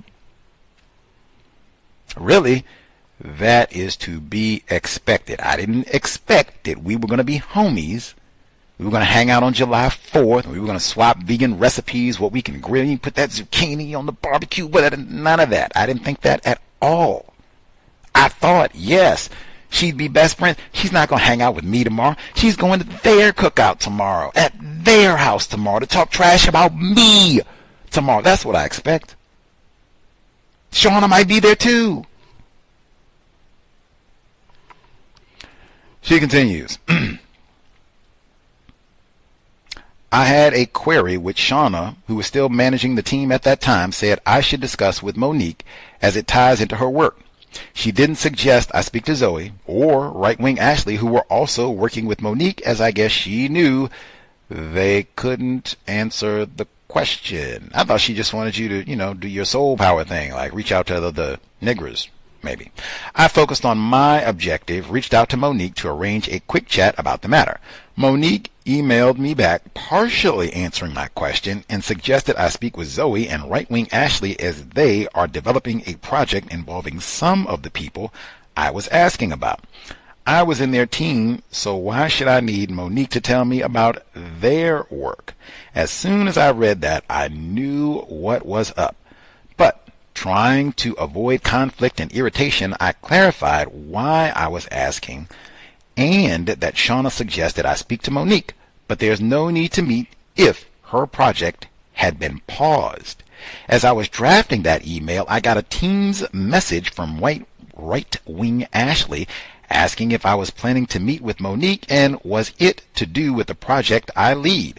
This chick reports to me, so if it was anything she needed to know, I would have told her. She's so racist and brazen that she doesn't pause and consider if it's wise to approach me in the way she does. She's like, hey, I'm white, nigga woman. I'm white. This is the same white woman. She doesn't even know what she's doing, right? I'm just fumbling and stumbling and over there. Hey, I'm white. Stealing petty cash too, probably. But I'm white. Let's see. I was glad she did that time because it confirmed my suspicion about Monique. I replied, no, I won't be meeting with Monique, and yes, it's to do with the project I lead. She replied, okay. About 20 minutes later, after they had conferred, Monique emailed me back. She's still happy to meet or correspond by email. I thanked her for the information she had sent and that it answered all my queries. Half an hour later, after their next conference, she messaged me again. Let me know how you get on, and I'll also keep you updated on my project if I'm given the go-ahead to restart it. I read that as a demand and a redundant offer that I don't need, so I ignored her. I don't report to Monique, Zoe, or Shelley. Shelley and Zoe have established a network of people to monitor me. Shelley and Zoe have established a network of people to monitor me because the project I lead is high profile and this black person shouldn't have the opportunity. She said they have established a network of people to monitor, undermine, sabotage, harass this nigga. Oh. And then again, these are white people who are not even qualified to lead this project, unless I've been misinformed and mistaken.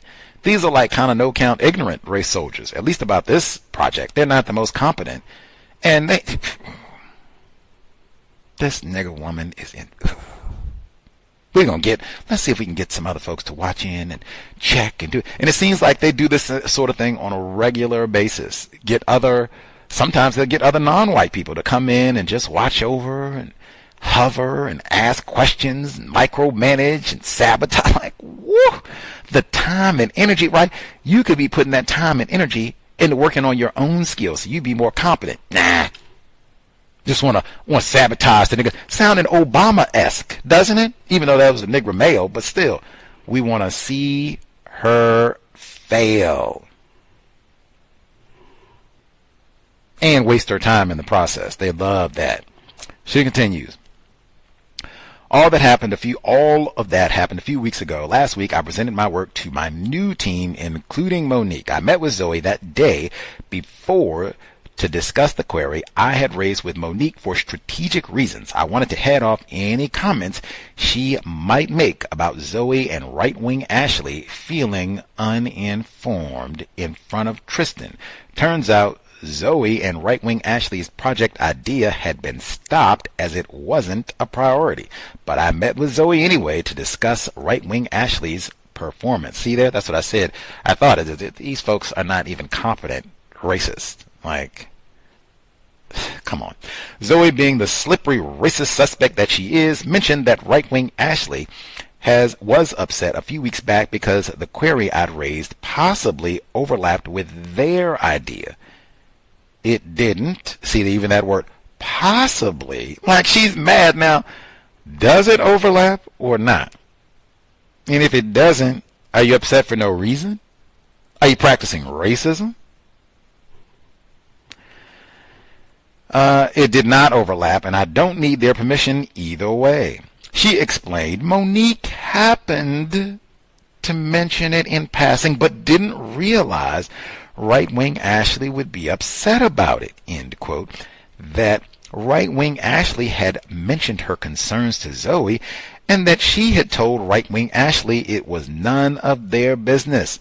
Zoe made that none of their business remark 3 times to goad me into saying something stupid. I believe they call it entrapment.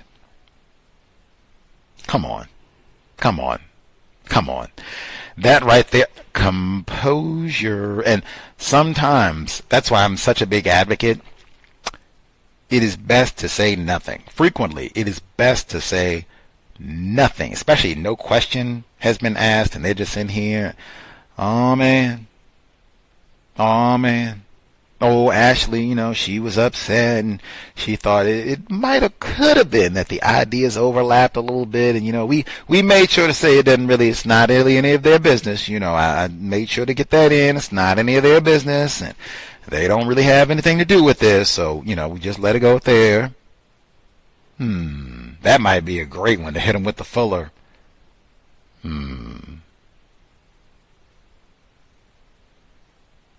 What do I need to add? It sounds like you've already told them this doesn't really is not any of their concern. The ideas do not overlap, and even if they did, it's not any of your concern. So what else do I need to add to this?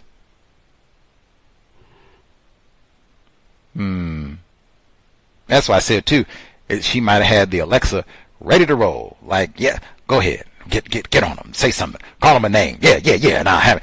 Then she can go back gossip style, right? I can go back and play. Look what she said. Look what she said about y'all. Listen. You, like I said, you hit them with the fuller. The only thing Alexa will have transcribed.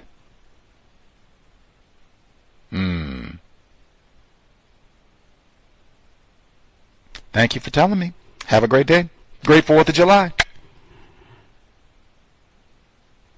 That's it. I don't do no gossiping. And particularly, I would be careful. People come to you making statements.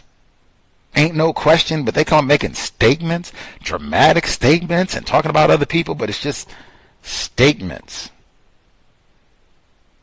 You are not required to do any talking. Questions, that's where it's okay. Might have to say something. And even then, maybe you have to say something, maybe you don't. But statements, oh man, you can zip it. You can catch me up here, like I said, gossiping about these white people or gossiping about these non-white people. Zip it. Entrapment, indeed. Much obliged. She says she'll give us the update next week. We shall look forward. More anti-blackness, I'm sure. The email again, untiljustice@gmail.com. The number 720-716-7300. The code 564-943#. Press star 61 if you would like to participate. Let us know if you've done an AI interview. Folks who dialed in with a hand up, if you have commentary to share. Helen in New York, Bay Area Mommy should be with us. Nab other hands as I see them. Let's see. peaceful greetings. Thank you for allowing me to speak. Thank you, Gus, and to all our listeners. To the first audio, it was mentioned that it was a challenge to talk to an older person about jobs and, you know, how they might claim that you're lazy or anything like that. So I would like to know if anybody has any suggestions on how to talk to older people when pertaining to work, looking for work, and how to express how challenging things are now as opposed to when they were, you know, younger. The second audio, the interviewer asked where were they taken, and the guy said it took 2 days to find them. He didn't answer the question. After we fed them, talking about the taco or the immigrants, the people that were serving tacos and stuff, when they were feeding the firefighters during the fire out there in Los Angeles, or whatever, said they don't, I'm saying that they don't give a darn because they're supposed to, because we fed them, the taco workers and the immigrants, because we fed the firefighters during the fire, whatever, they should look out for us now. They shouldn't, you know, try to detain us and call ICE on us and things like that. LA loves them, and they love LA. We don't have love under a system of racism, white supremacy. The term culture was used quite a few times, and culture is what you're doing at the time that you're doing it. For my own workplace tackiness, racism, every year around holidays, people ask white people that speak Spanish and those that don't speak Spanish, they always ask me, what am I doing? Do I have the day off? Knowing that I don't have the day off. Sometimes I'll just say no. Sometimes I'll say, it's a beautiful day. And I'll just change the subject or whatever. But I think it's just so tacky because every time they ask that question, it's always with a smirk or a smile, like they know I'm off. I mean, they know that I work that day, that I don't have off. And I just think it's so tacky to always ask that every single holiday or around that holiday. My to-do list for July 4th: drink water. Maybe spice it up with a little lemon in my water. Think constructive thoughts and plans for the week, and to binge listen to the cows while I'm cleaning. And that's all for now. Thank you. And no, I've never been interviewed by AI, to answer your question, Gus. Love it. Love it. Drink more water. When these folks on the job, when they come up and say, hey, look here, my black sister, you get the day off today? Is this just for Juneteenth, or they do this for all the holidays? Like they do it tomorrow, and they don't do it for Labor Day. They do it for all of them? Yes, they do it for all of them. And since you brought up Juneteenth, I've noticed that the white people on the plantation, aka job, they have the day off, and most of the non-white people, black people, they have to work because we have the lower level, for lack of better terms, lower level jobs like cleaners and stuff like that. But management, which are mostly white, they have they have Juneteenth off. I love it. I love it. That's even more clowning, to either the day before or even better, they can come the day after. They come in on June 20th with their suntan. They can really clown. They can come in suntan. I wear my kente cloth socks and my kente cloth scrubs and have my BLM sticker on my scrubs, and I'm thinking, hey, sister girl, you had day off yesterday? But you didn't? You had? Isn't that a shame? Well, we went out, we read a little Frederick Douglass, and I don't know, we went out and got a little bit of a suntan. I look like you today. Look at that. We about the same color. Look at that. I love it. I love it. Woo! It does not get any better than tacky. She said about talking to young people, or young people talking to older people, other way around. She said, how do you explain to older people the challenges of finding a job now? That is probably a very good question. That would be one I would have to ponder on, because I have heard that, what people say, young people, exactly what they were saying in the report. Young people are lazy, and in my day, we would slave and do blah, blah, blah, and this, that, and the other. I don't know. I might have to start one. The inflation calculator.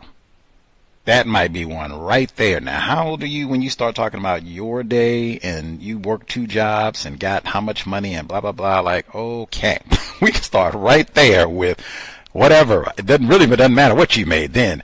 Take that figure from 1980 or whatever day you're talking about, your heyday. That is nothing compared to what $1 is worth now. So that would be a massive one to start right there. And because that has gotten so bad, especially I think in the last 5 years or so, COVID-19 forward, that would be one massive one to start with. Wow. I mean, it's so many things have changed so rapidly in 50 years, even less than that, 30, 40 years, things have changed so rapidly. I think the jobs moving overseas, that's been well documented, but that's also enough. It would also depend on who I'm talking to. Like how much education do I think, if I'm talking, I'd have to be truthful. If I was talking about somebody who I think does not have a lot of education, they just watch a lot of television. They don't read the newspaper. They don't do any serious study. This might be a very short conversation. I'm not going to have an argument with someone who everything that they know about the world comes from like Real Housewives on TV or whatever else. I mean, it just wouldn't be. I think some of the folks in that segment, they even said, I don't really know what to say. That would be the position that I'm in. I don't really know what to say if they've just already taken the position. You all are lazy. You're not looking at. Do you know they have, how many AI job interviews have you done before you get out here and criticizing and all the rest of it? How many of those have you done? Exactly. Shut up. Be courteous. I would take saying nothing over being discourteous with someone who, especially if they're not receptive to like even thinking like, let me pause and think, like inflation has changed a lot. Even if you did have 2 jobs in 1970 and work and get X amount of dollars, 2 jobs and working now, if you get that same amount of money, which is the case for some jobs, woo, man, that might be starting point number 1. Inflation. Do you know what that is? Oh, okay. Start right there. We're talking to someone who does not know what inflation is and how that works, which is lots of people, perhaps even Gus T. Well, then this might be a very short conversation where I have very little to say. Let's see. And the bots, that would be another one that's so massive, like Jesus Christ. What job did you work, sir, ma'am? Oh, I see. Do you know if the bots are going to have that job taken over in 10 years or not? Yay, nay? Have you looked into that? Might be another, like, man, it would be hard to talk to them. Just like, wow, have you paid attention to what's happening with I mean, it wouldn't matter what job they had. Even if they said I was a sanitation worker, like, oh, the bots are probably going to have that job totally eradicated in the next 10 years. Like, fact, I would take all the money in the world, like 2035, ain't gonna be no people doing that job anymore. So yeah, anyway, if anyone else has any tips, it would probably be a very short conversation unless this person has been like paying attention to changes that have happened and all the rest. They just sit around and watch TV all the time and this is the opinion that they've taken. God bless. BGQ. If it's a white person now, I suspect that they're practicing racism. It still might be a short conversation, but let's see. She said about the immigrants in L.A. She said, there ain't no love. We love L.A. I love L.A. You love L.A. We're going to feed. We're gonna get burritos and tacos during the fire because we love L.A. And L.A. loves the immigrants. We rebuild after the fire and get out there and get them cherries and get them avocados off the tree and all that. Ain't no love in a system of white supremacy racism. They forgot all about them burritos. Say that was this year. That was a long time ago. January was a long time ago. We getting ready for the playoffs and all that for baseball and the Dodgers. Nobody care about what happened in burrito, taco, and ready for baseball in October, man. Let's go. Nobody care about all that. Now get them ICE detention facilities rolling. We got folks to lock up in jobs, see. Ain't gonna get no jobs, nothing else. I'm at least get me a job at the ICE detention facility. Let's see. Drink water. Can't be said enough. Drink water and expect the tackiness. Now, if you work in an environment where you know, and we've heard this from a bunch of people, where they say white people got jokes, it's like they go home and sit and plan them out. I'm going to make sure I get her tomorrow and say, hey, you get a day off? I'm going to get her again on Labor Day. Watch it. They sit at home and plan their little crass, crude jokes. You heard that one for Juneteenth. Same thing I just said. Composure. Helen didn't tell us when they come in and say all this. She didn't say, who? What? Whitey, who you think you don't come in and... We didn't hear none of that. What she said, have a blessed day. Or it's a beautiful day. I don't want to put that on. It's a beautiful day.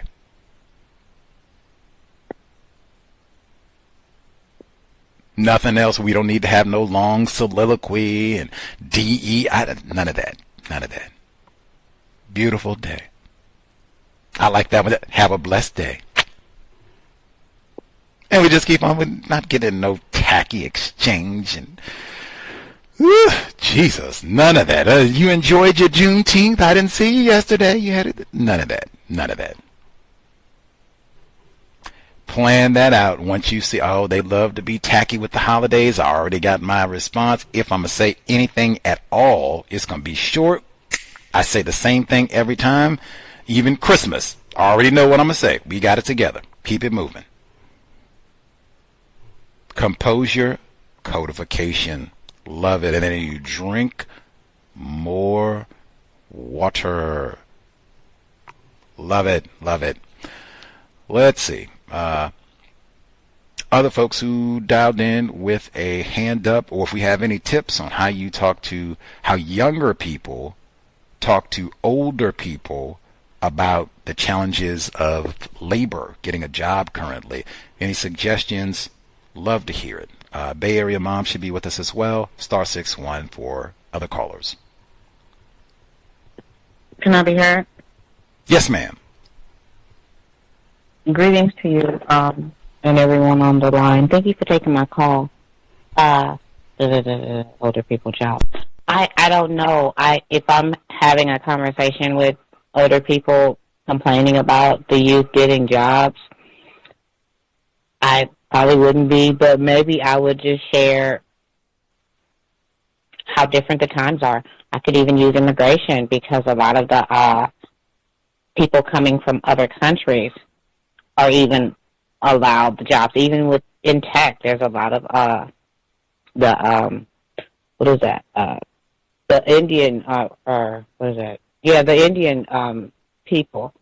The people from India, they can't dominate tech, so they have the work visas. So I would just let them know it's not a lot different from when they were trying to get jobs. The gentleman, maybe.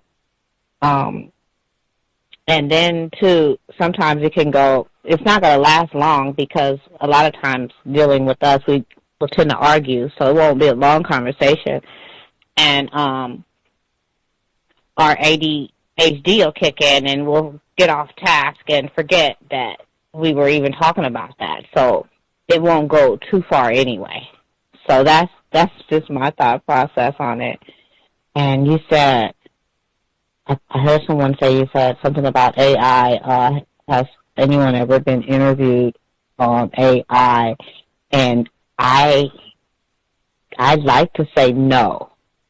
Let's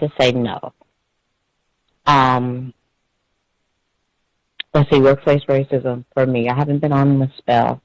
Is that a metaphor? I haven't been on in a little bit. I'm so preoccupied because it's so overwhelming dealing with Black traumatized children. It's a lot, and especially if you kind of care. And I'm learning that the teachers, they're disconnected. A lot of them, I think because you're dealing with us, our children and friends, that the expectations are already low. So you're there, you show up, you can wear your afro, you can wear your whatever, you can be you. In real life, you can be whatever you want. You can dress up in costumes, you can be whatever you want around these beings because they're kind of trained to accept everybody except themselves. So, except for the other nationalities because they have cultures. Like Spanish, they have their own culture, and Yemen, because that's our makeup. It's either you might have maybe some black and Asian, or maybe Filipino. You got some small number, 1%, 0.5%. You got some little sprinkles, but there's no white. There was a white, or maybe some at the upper school because it's K through 8, but it's just separated. But the administration, a lot of the administration is white. A lot of the people in charge, a lot of the people with money, a lot of the decision makers, they are white. And so their children are fine there because their children, they're kind of the leaders. Like, for example, this one guy, I guess he's going to the high school there, and he can be a leader there. So if their children are in those spaces, they can be leaders in those spaces. And they can even, when they get out of high school, they can even have leader positions in those spaces in any of the schools that are like ours. When I say ours, I just mean where I'm working. So in West Oakland. So they're great. They're fine. Even other nationalities, they're great. They're fine because even with their like races there, they'll reach out for them and make sure they're okay. Ours, very low minimum. No bar bit really. You're just waiting on them to leave. You're just waiting on them to go. Hope you can give them enough hot chips and gummies and treats and things to bribe them all the way through school, and then you just kick them on the other side or wherever they go. Hopefully. That's my perception since I've been there. School is over. School was over, I think, maybe the second or third or something like that. The principal is no longer there. There's a new principal. We'll see how it goes. When this new principal asks, how can we do something with the girls to kind of build their hope up, maybe their ambition. No teacher said anything. We were all together in a book club. No teacher said anything.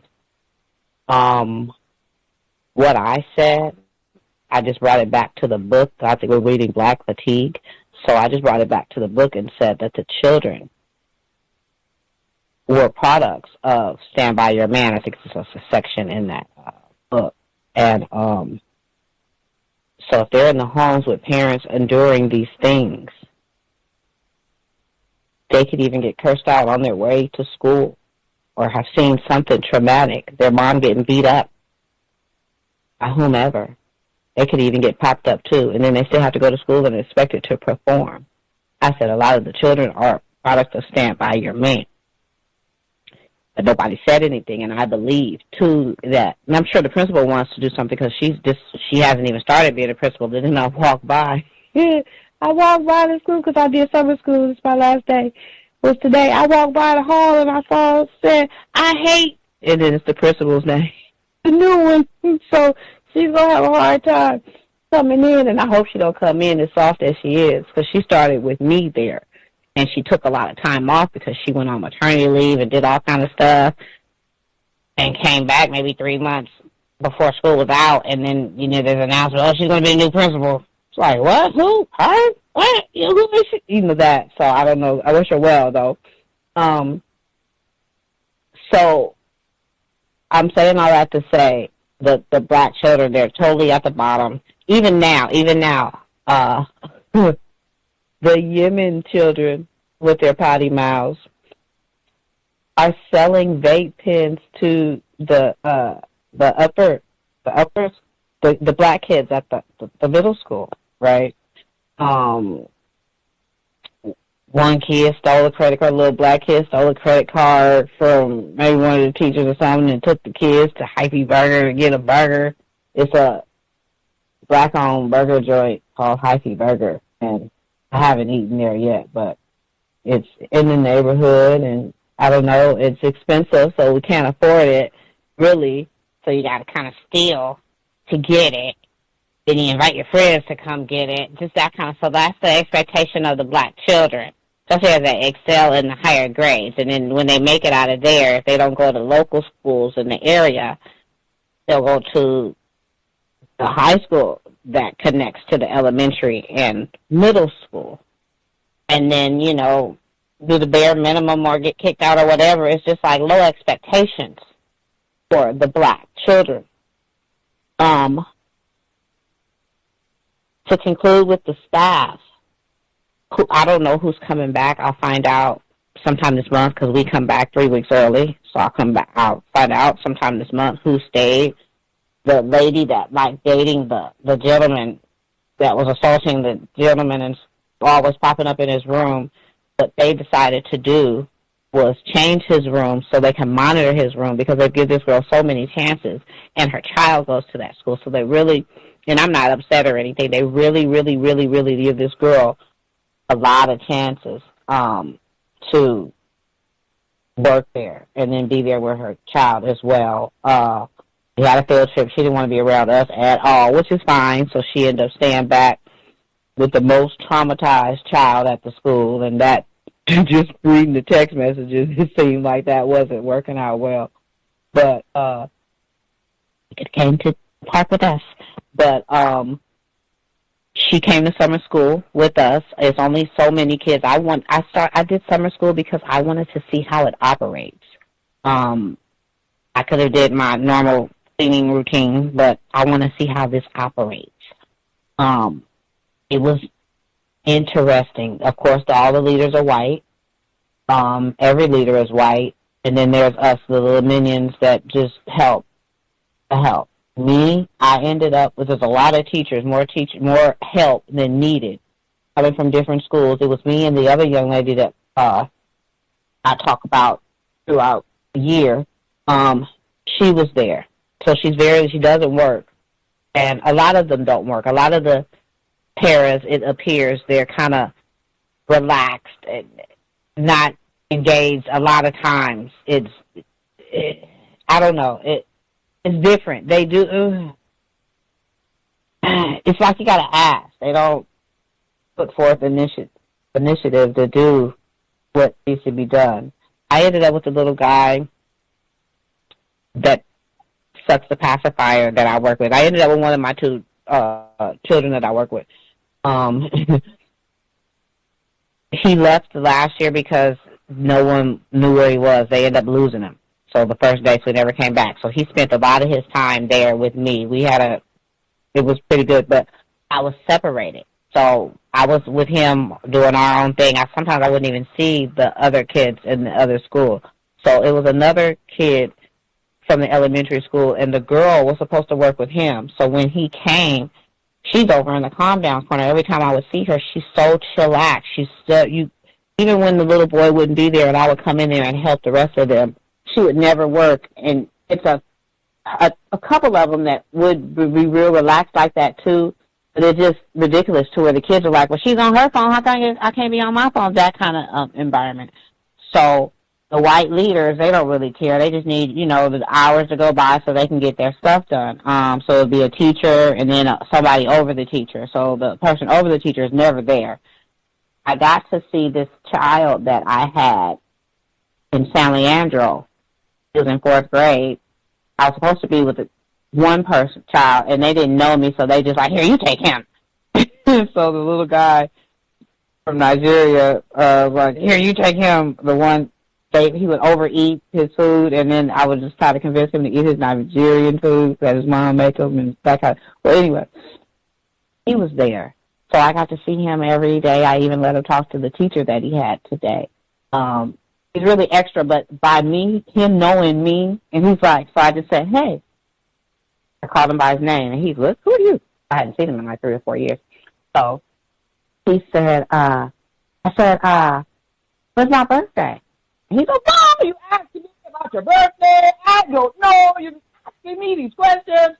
Now, if he cares about you, he remembers your birthday. So I was like, you all remember my birthday? Mind you, I haven't seen him in 4 years. So you keep asking me this. And I just said, oh, okay. I said, well, man, it's Mr. Such and Such's birthday. And then that's his teacher. And he said, oh, March 19th. I said, well, when is my birthday? And so he looked, he's like, your birthday? It's February 6th. I was like, and then the white lady was like, how do you know him? How does he know him? Hi, hey, where do you know him? And he's like, hi, and he gave me a hug and stuff. And so that was the joy of the summer school.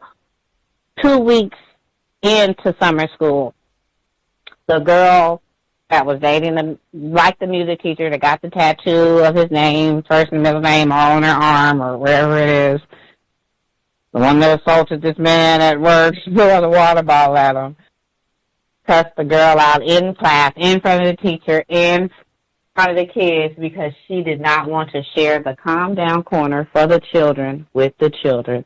She wanted to lay in there like it was an Austin Power movie during work hours and sit on her phone instead of allowing the children to sit in the cold. It's designed for them. This girl had cussed some girl out because she had sent a text message requesting in the group chat, can we all allow the young children to sit in the cold instead of the adults, because sometimes they need to use it to regulate. The little girl came over and asked, can I sit here? I think actually this is actually her classroom during the school year. Not us. We've never been down there. So she said, can I sit here? The lady's like, no. Mind you, we're at work. We're at work. There's no lay down. There's no any of that. So she's laid down. The little boy never got to come to where we are in the elementary side because she stayed over there, and she never worked with him. She ignored him, and he just ended up blending in with the middle school kids. And then I would come back and forth. But it was a big old ridiculous thing. And what happened was that was her last day of work. She had to come back, turn in her laptop and her keys. And even though she thinks that she wants to go through our agency to another place, she had told someone, oh, they're going to give me another job anyway. I'm going to get another job anyway. It's not like that. That will follow her. That confrontation that she had like that. And I'm sure she will remove her son from the school, but she will never be able to make the money that she made anywhere else through that agency. And she may not even get to come back to the school just from her incident during the summer. All she had to do was just be quiet, get up and work. It's only 4 hours. So, in conclusion, it's going to be interesting in July to hear what they have planned for these poor black children in August, and what we're supposed to do kicking these kids around, getting them through school and running through teachers and administration, like Kleenex. So, not Kleenex, so often. So, I'll conclude my call. Sorry for cramming so much, but I'm so overwhelmed with just trying to figure out. And it's not, I know these aren't my kids. I know they're not my kids or children. I know they're not my children, but somebody has to care about what happens to these children. And you can fire me tomorrow, I'll be fine, but while I'm there, I'm going to do what I can. There's some children there in summer school. They were in summer school with me. I know they have issues. I think I just heard their mom has 7 kids. The boy is second grade, because I had the twins, 2 sets of twins, and 1 boy. They're all in school, and I think there's some 2 older ones. Smell like urine. So I found out from summer school, the middle school boy smells like urine. So their 2 twin sisters are transferring over to middle school from August. They're dirty sometimes a lot. Sometimes their hair not combed. They have a Spanish father and a black mother. Lots of problems. I think there's homeless stuff going on. So I just saw them. It came from the movies as a field trip, and I just saw them. walking in West Oakland. I'm like, dang, okay, y'all hear it? Okay, bye. So, but I asked the mom, because she came and picked him up for the movie because that was on the field trip slip. So I asked her, I said, do you mind if I get your number from the teacher at the school, after school teacher, so I can help you buy them some clothes for school? Because my concern, and it's not my business, but I know she's overwhelmed. I know she's overpopulated herself. I know it's hard. I can see the way the kids look. No teachers offer to buy them no clothes. I mean, I don't. They should. I guess it's not your business, but the school is small enough for somebody to care. So I called somebody, and if they tell she don't even know it's my friend, and she said she'll help me get them some clothes. So I just said the middle school kids, and then maybe mom can focus on the ones going to the twins going to the third grade, without having to do so much for the ones going to middle school, because middle school will eat you alive if you come up there smelling like pee and you dirty and mismatch your shoes. They had on shoes, nice shoes, but they were like 2 sizes too big. So I know it's not my business, but it's all in my face, and somebody has to care. And I just wish somebody, I don't know, I'll be okay. I'll mute my line. Thank you. Bye.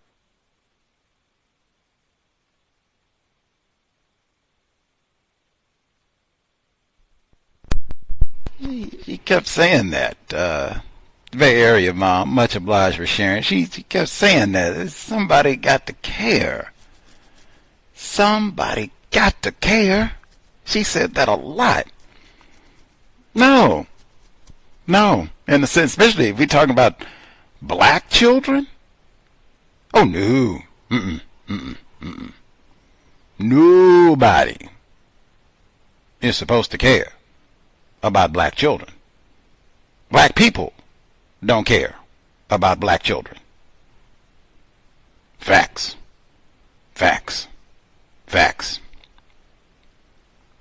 Nobody is supposed to care about black children. I thought brother Mike Jackson made that song, pretty much said that.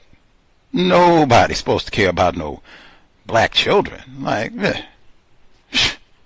smelling like pee, and I'm supposed to. Somebody, it's a tiny school. Somebody could do something about this. That's not my problem. I'm trying to date the music teacher. That's not my problem. It's summertime in California. I'm worried about some pissy black person, literally. It's summertime in California, man. Go L.A., see if we get picture with Luka Doncic, man. Find me a Kobe Bryant mural. Kick it in the Bay Area, man. Get me a hyphy burger. I don't know. It's summer. You think running with nigger children I'll never see again. Hopefully. I don't care about no nigger children. Black, get back. Mess around with some of these Yemen children. Maybe. Black kid back. She said she deals with so many traumatized black children because we do not care about black people, certainly not black children. She said it's so many of them. And you got all these traumatized black children. All the administrators are white. The decision makers are white. That is the system of white supremacy racism. She said, and because of that, the white children there are doing great. They are the leaders. What Fuller say?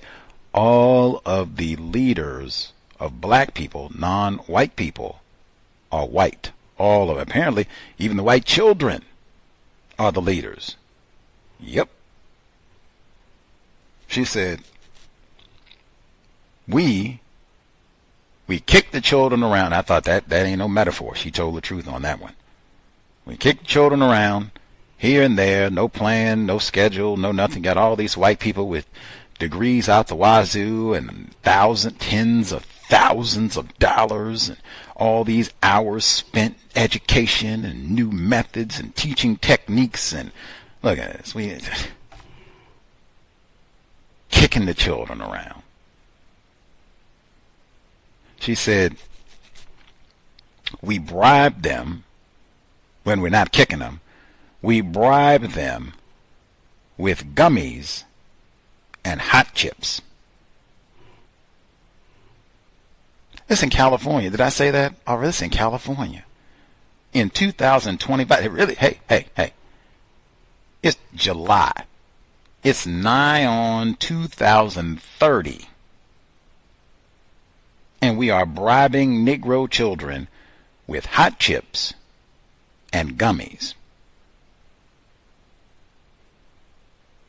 They just had the ban on red dye number 40. I'm going to just give you the AI overview right quick. I just put in red dye number 40 and gummies. The AI say that might be interviewing you for your job tomorrow say red dye number 40, also known as Allura Red AC, is a synthetic food coloring that is commonly used in many products, including gummies and hot chips. It is approved by the FDA for use in food and beverages, while some studies suggest a potential link between red dye 40 and hyperactivity in children. The FDA has not banned its use. However, the FDA recently banned red dye number 3, another artificial coloring, from food and ingested drugs, citing cancer concerns. Now, I know California specifically, they were talking about getting rid of some of these food colorings for that exact same reason: impact on children's thinking, brain development, and health. She said, we're bribing them. Hot chips. Gummies. Why not? Hey, they in California. Why not air filter? Bottled water. Now, trying to get something to tear your whole health down, give you gastrointestinal problems, and take all your teeth out at minimum. Come on. 2000, and then she said the young fella, I think it was the young black person, that they nicked the credit card and they went to get them a hyphy burger. She said it's a new spot, Oakland, black owned, but it's a little bit expensive, can't really afford it. So stole the credit card and let's go get us a hyphy burger. It's gonna be now. It's so many things went through my head just with that portion of what she shared alone. So many. Mr. Fuller does have no stealing in the 10 stops. That said, one, it's called Hyphy. Now, this is a black-owned establishment. Hyphy Burger in Oakland. Hasn't been open that long. Hyphy, Hyphy Burger.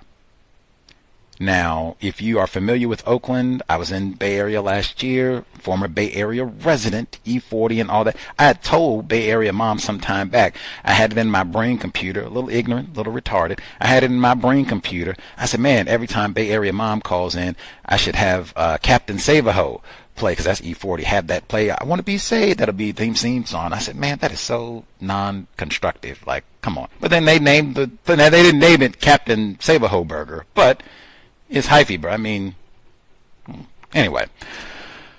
So they named the burger spot. Now, it is black owned, as I said. Now, this is just one of the articles. They're talking about this place opening up, black people coming together to do this business in Oakland for black people. This is what the write-up says.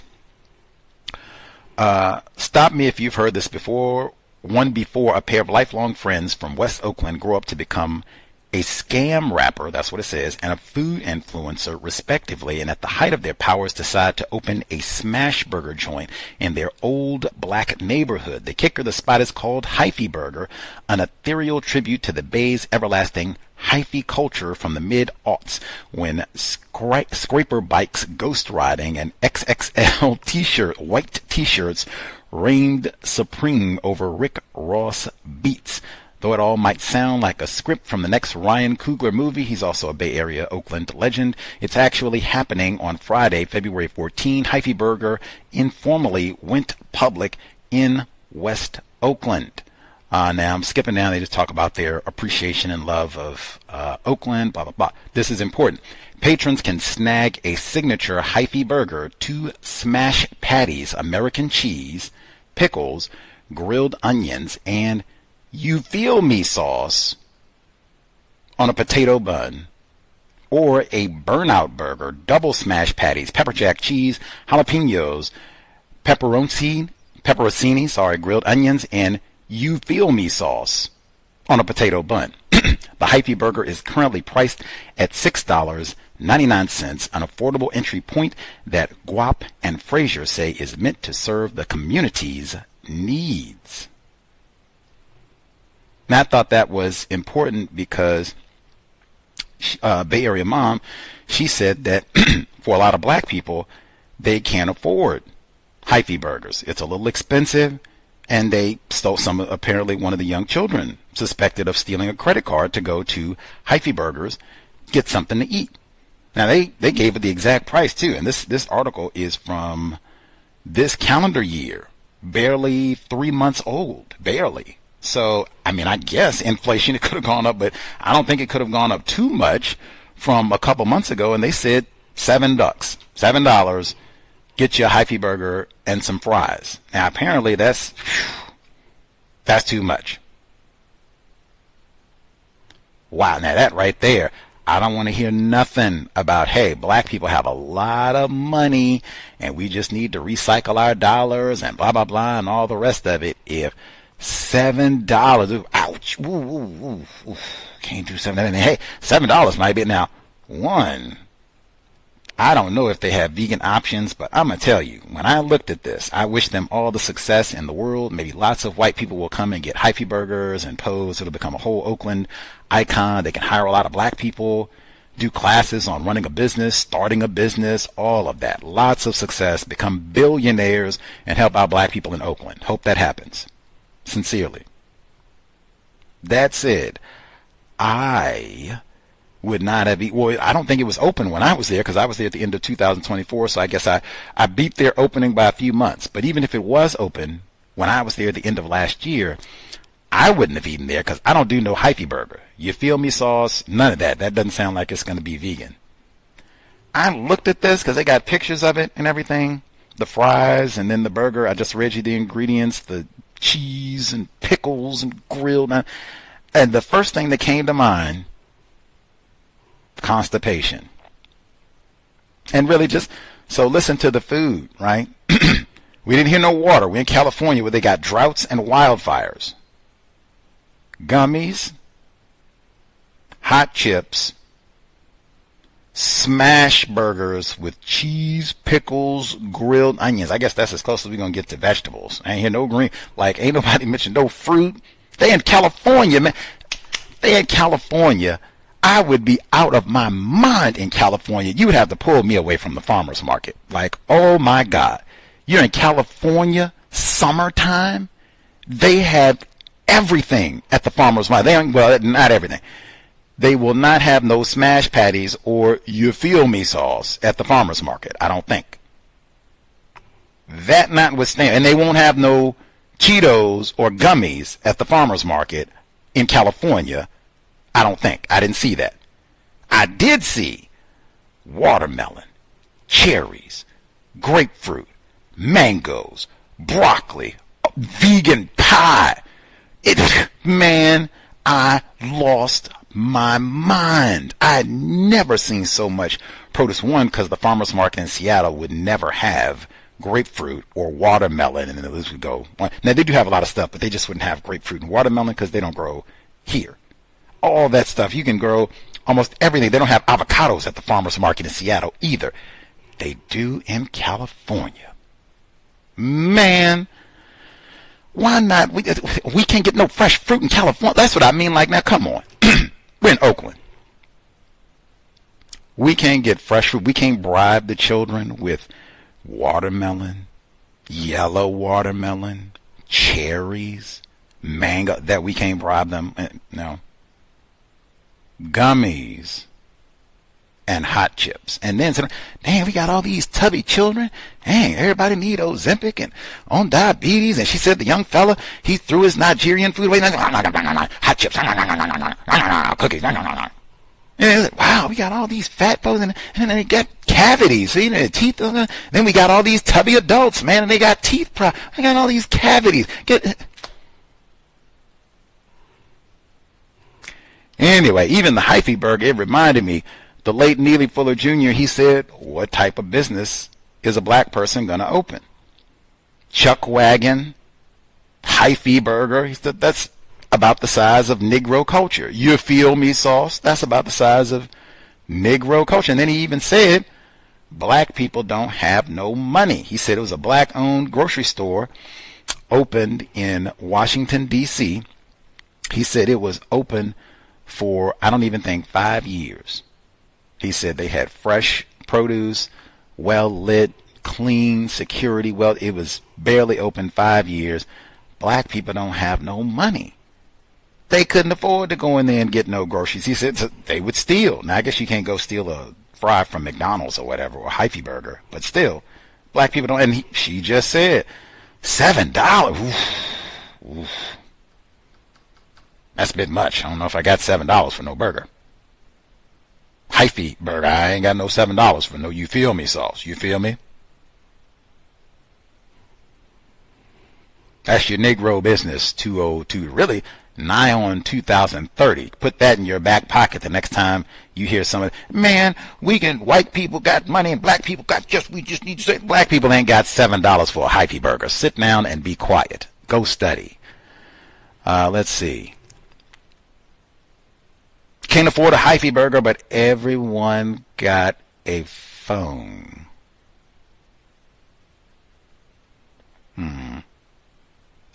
Pitiful. I see why they're having more and more of those phone bans in schools. Say, I know Dill and Reb might bomb and shoot up the school, but still, let's put the phone down so we can actually concentrate, learn, see if we can maybe compensate for some of these disparities, what they call it, educational disparities between the Negro and white people. Maybe we'll put the phones away a little bit, do a little,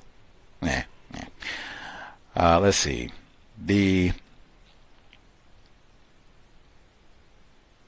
Oh man, she said the little fella came up and he remembered everyone's birthday. He said, man, you remember his birthday? Do you remember my birthday? And he stopped, thought about it for a second. Oh yeah, and bam, remember her birthday too. She was stunned, as I would have been. And she says, the little fella gave her a hug. She said, the white woman sitting there watching all this, like, do what? What? You know, what? Oh, hell.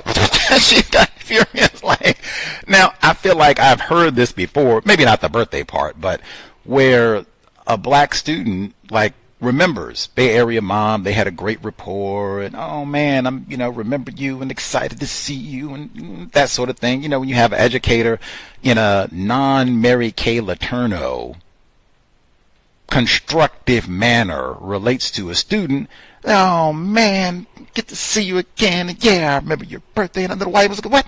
Who? When? How? I remember, I think the school year just started, and the students saw her, like, oh man, Bay Area mom, they give you this, whoa. You don't do no touching it, back up, Leroy, back up.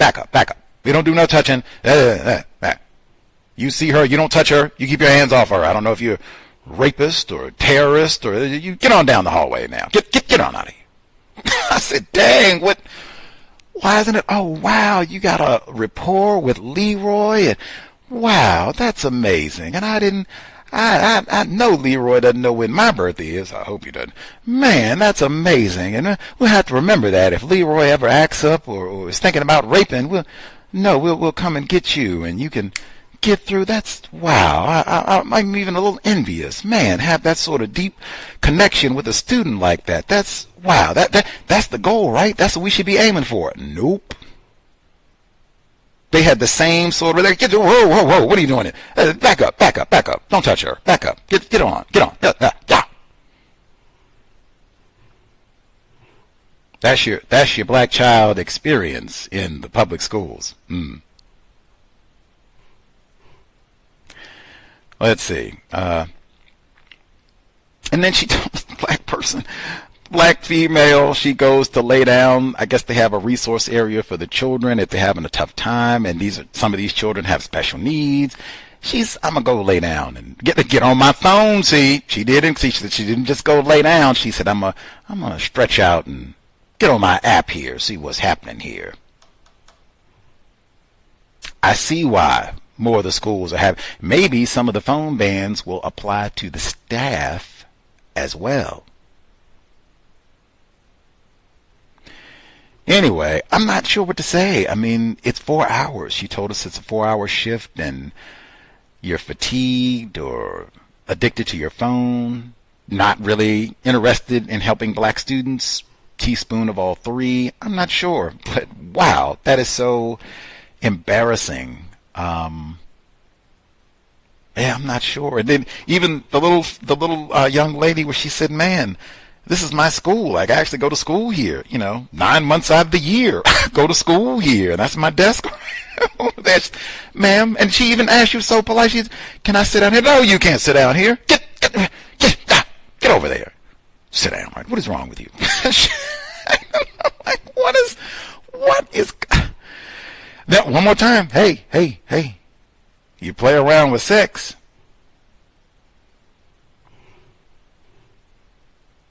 I don't know what type of folks that they hire to work here, where they're getting in brawls and cursing out folks on the job and trying to date other staff. And man, what are your intentions for taking this job? Like, are you here to help the students who need the most help? I'm not saying you got to connect and have them remember your birthday and have some sort of tender embrace in the halls.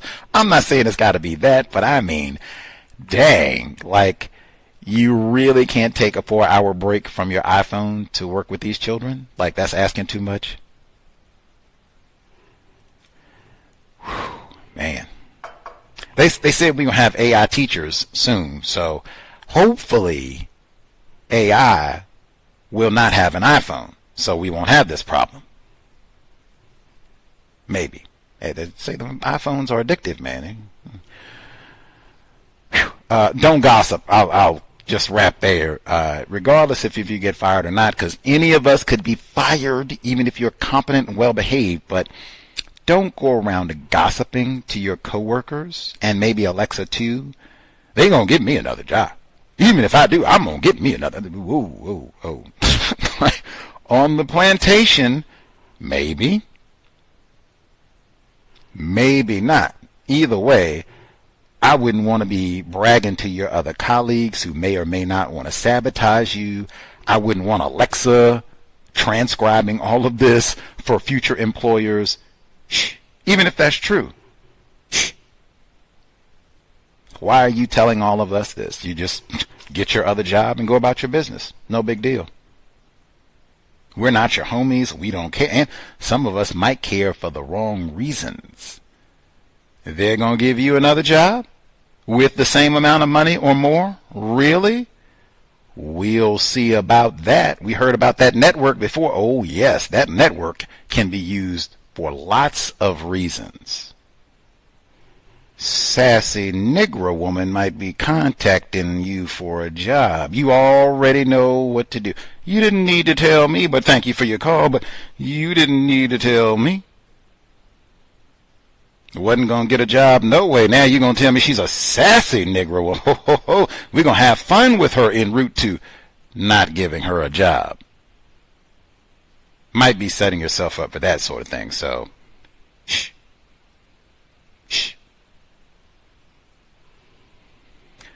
Much obliged, Bay Area mom. Bravo for caring, even getting the young lady some clothing who is having the problem and don't want her to smell like urine going into middle school. She can start on, she just said, Mom, look overwhelmed, which that is kind of what the system of white supremacy is designed to do. Fuller would say all the time, too, that adage is correct. It does take a village to raise a child. Racists know we don't have that. We non-white people, victims of racism, we don't have that. So we're going to be overwhelmed having a child. And that's what she saw.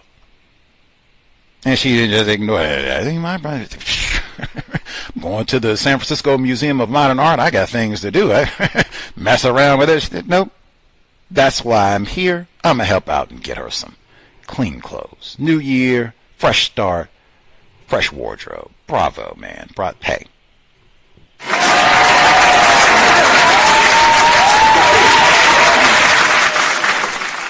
Counter racism right there. Dr. Welsing talk about that, man. You go to school and you got to smell like urine all day long. Now, how does that impact your black self-respect at a new school or old school?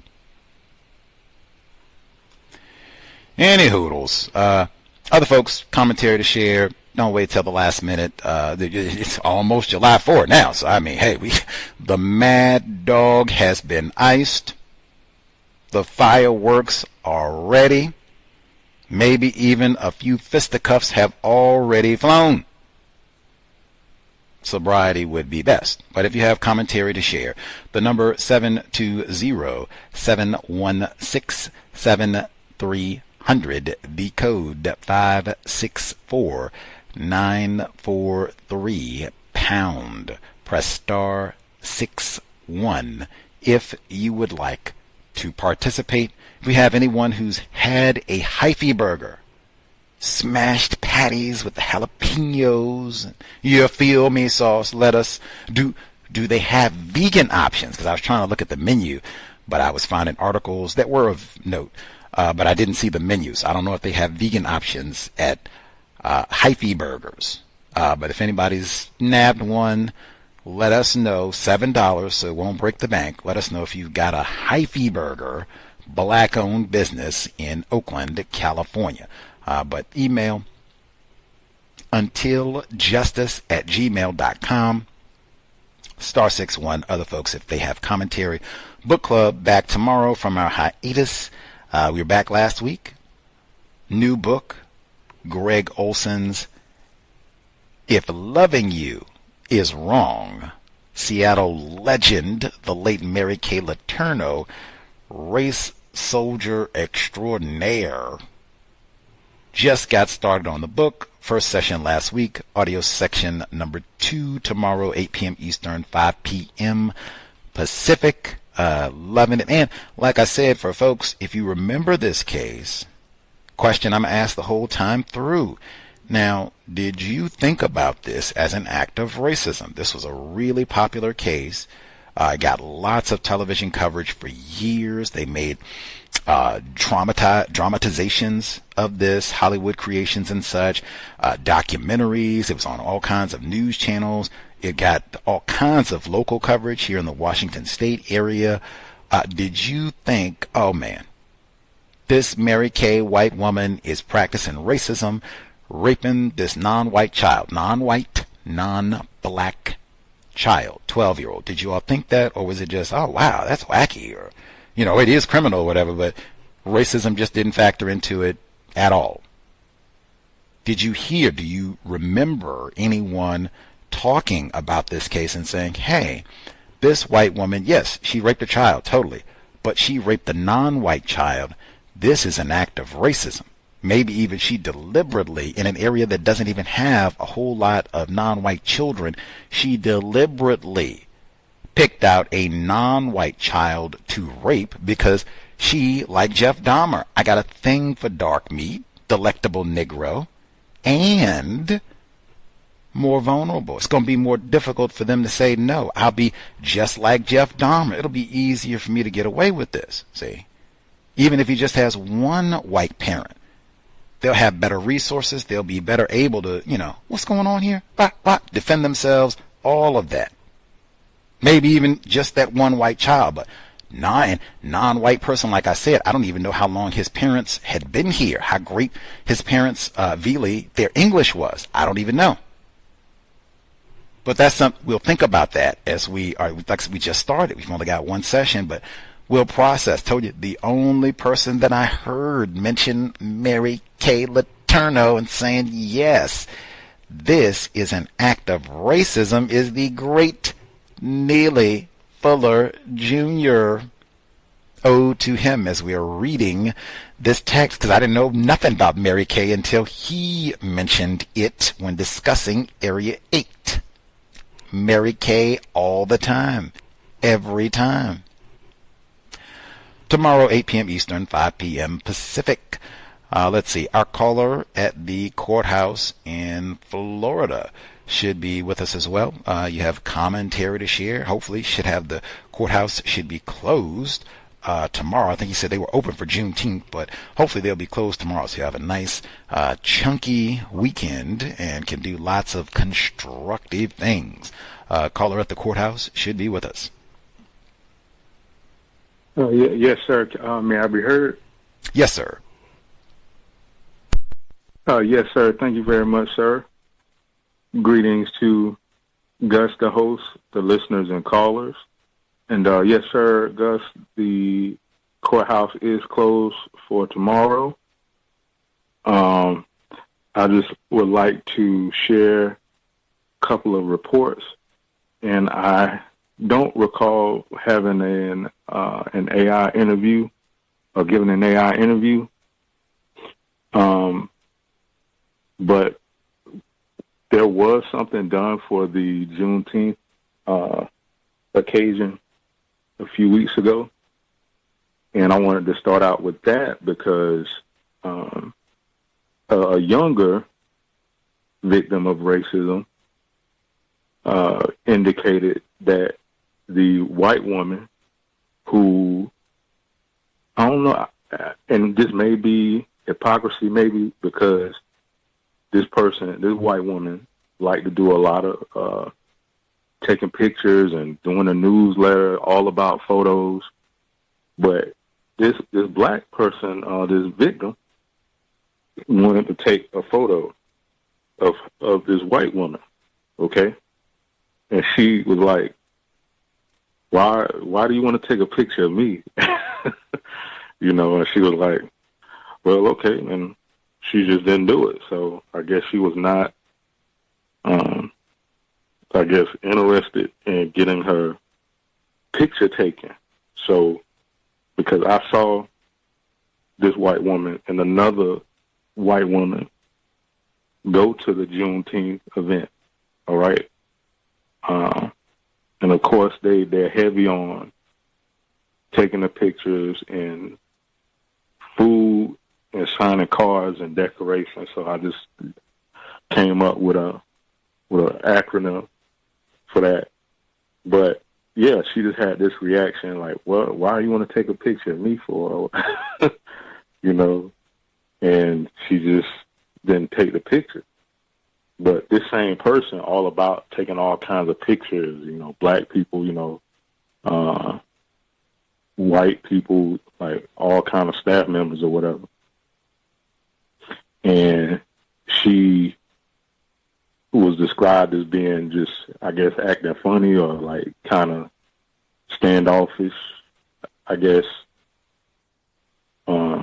But at the same time, wanting to take pictures at the event, okay?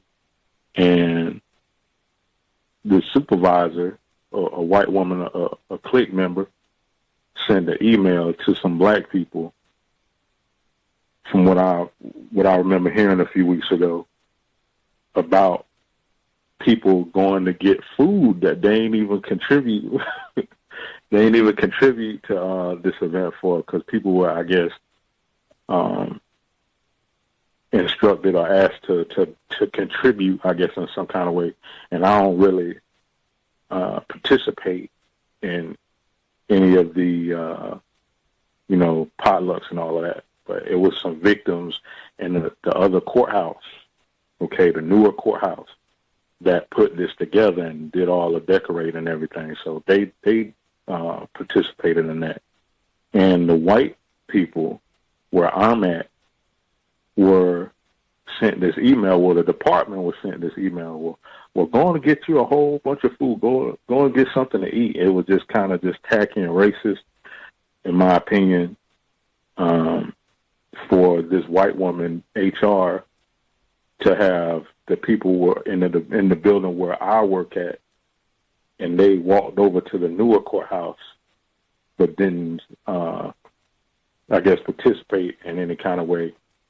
I wanted to also share that there was a black customer that came in and had asked me about this white woman that is a coworker that sits in the segregated area where I'm at. And he was like, is she single? So I was like, I don't know. Because he said that, well, I didn't know she was built like that. That was his exact words. So just like what you was just talking about, Gus, about the statements, I just didn't say anything. That's exactly how I replied to that. I just only just responded to that question. I just said, I don't know. That's none of my business. Something to that effect. So this was like a month or so ago.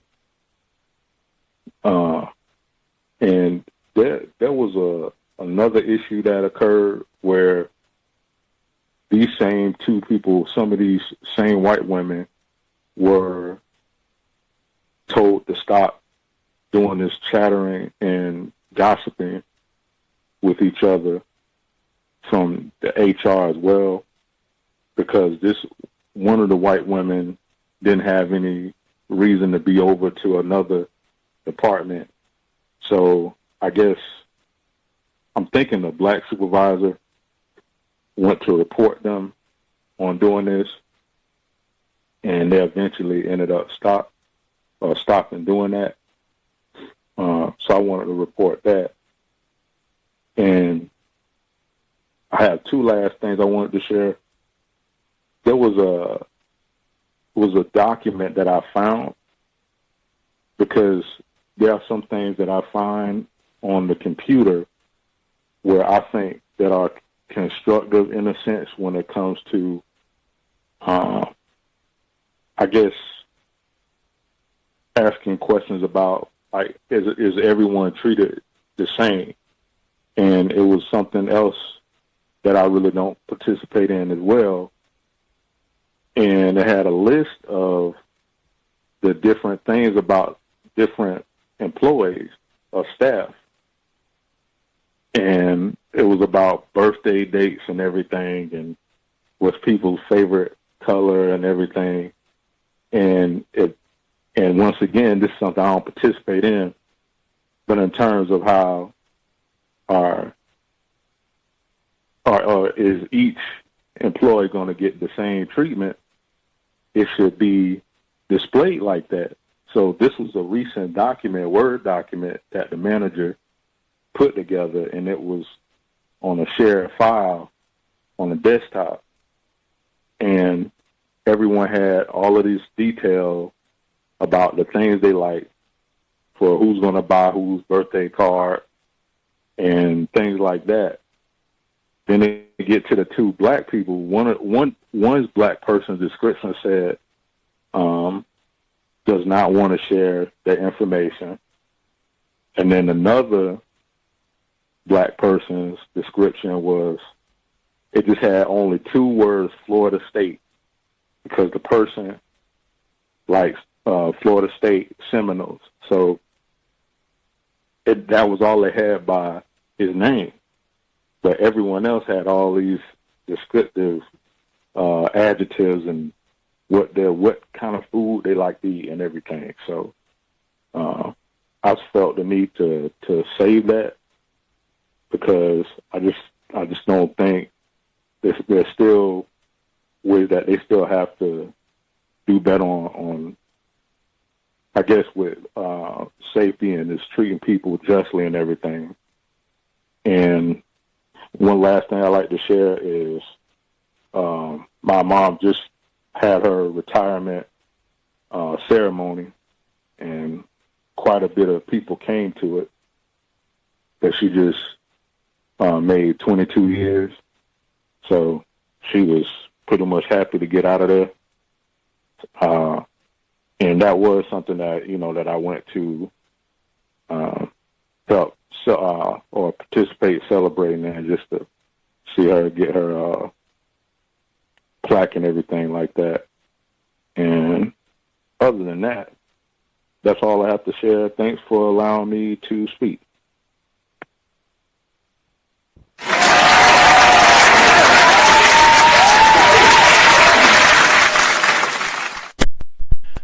Wow, that's all right. 22 years, right on for Mama. I'll never get that, but right on. 22 years. They gave her a plaque and party and that was that. Did they do food for this event too for your mom?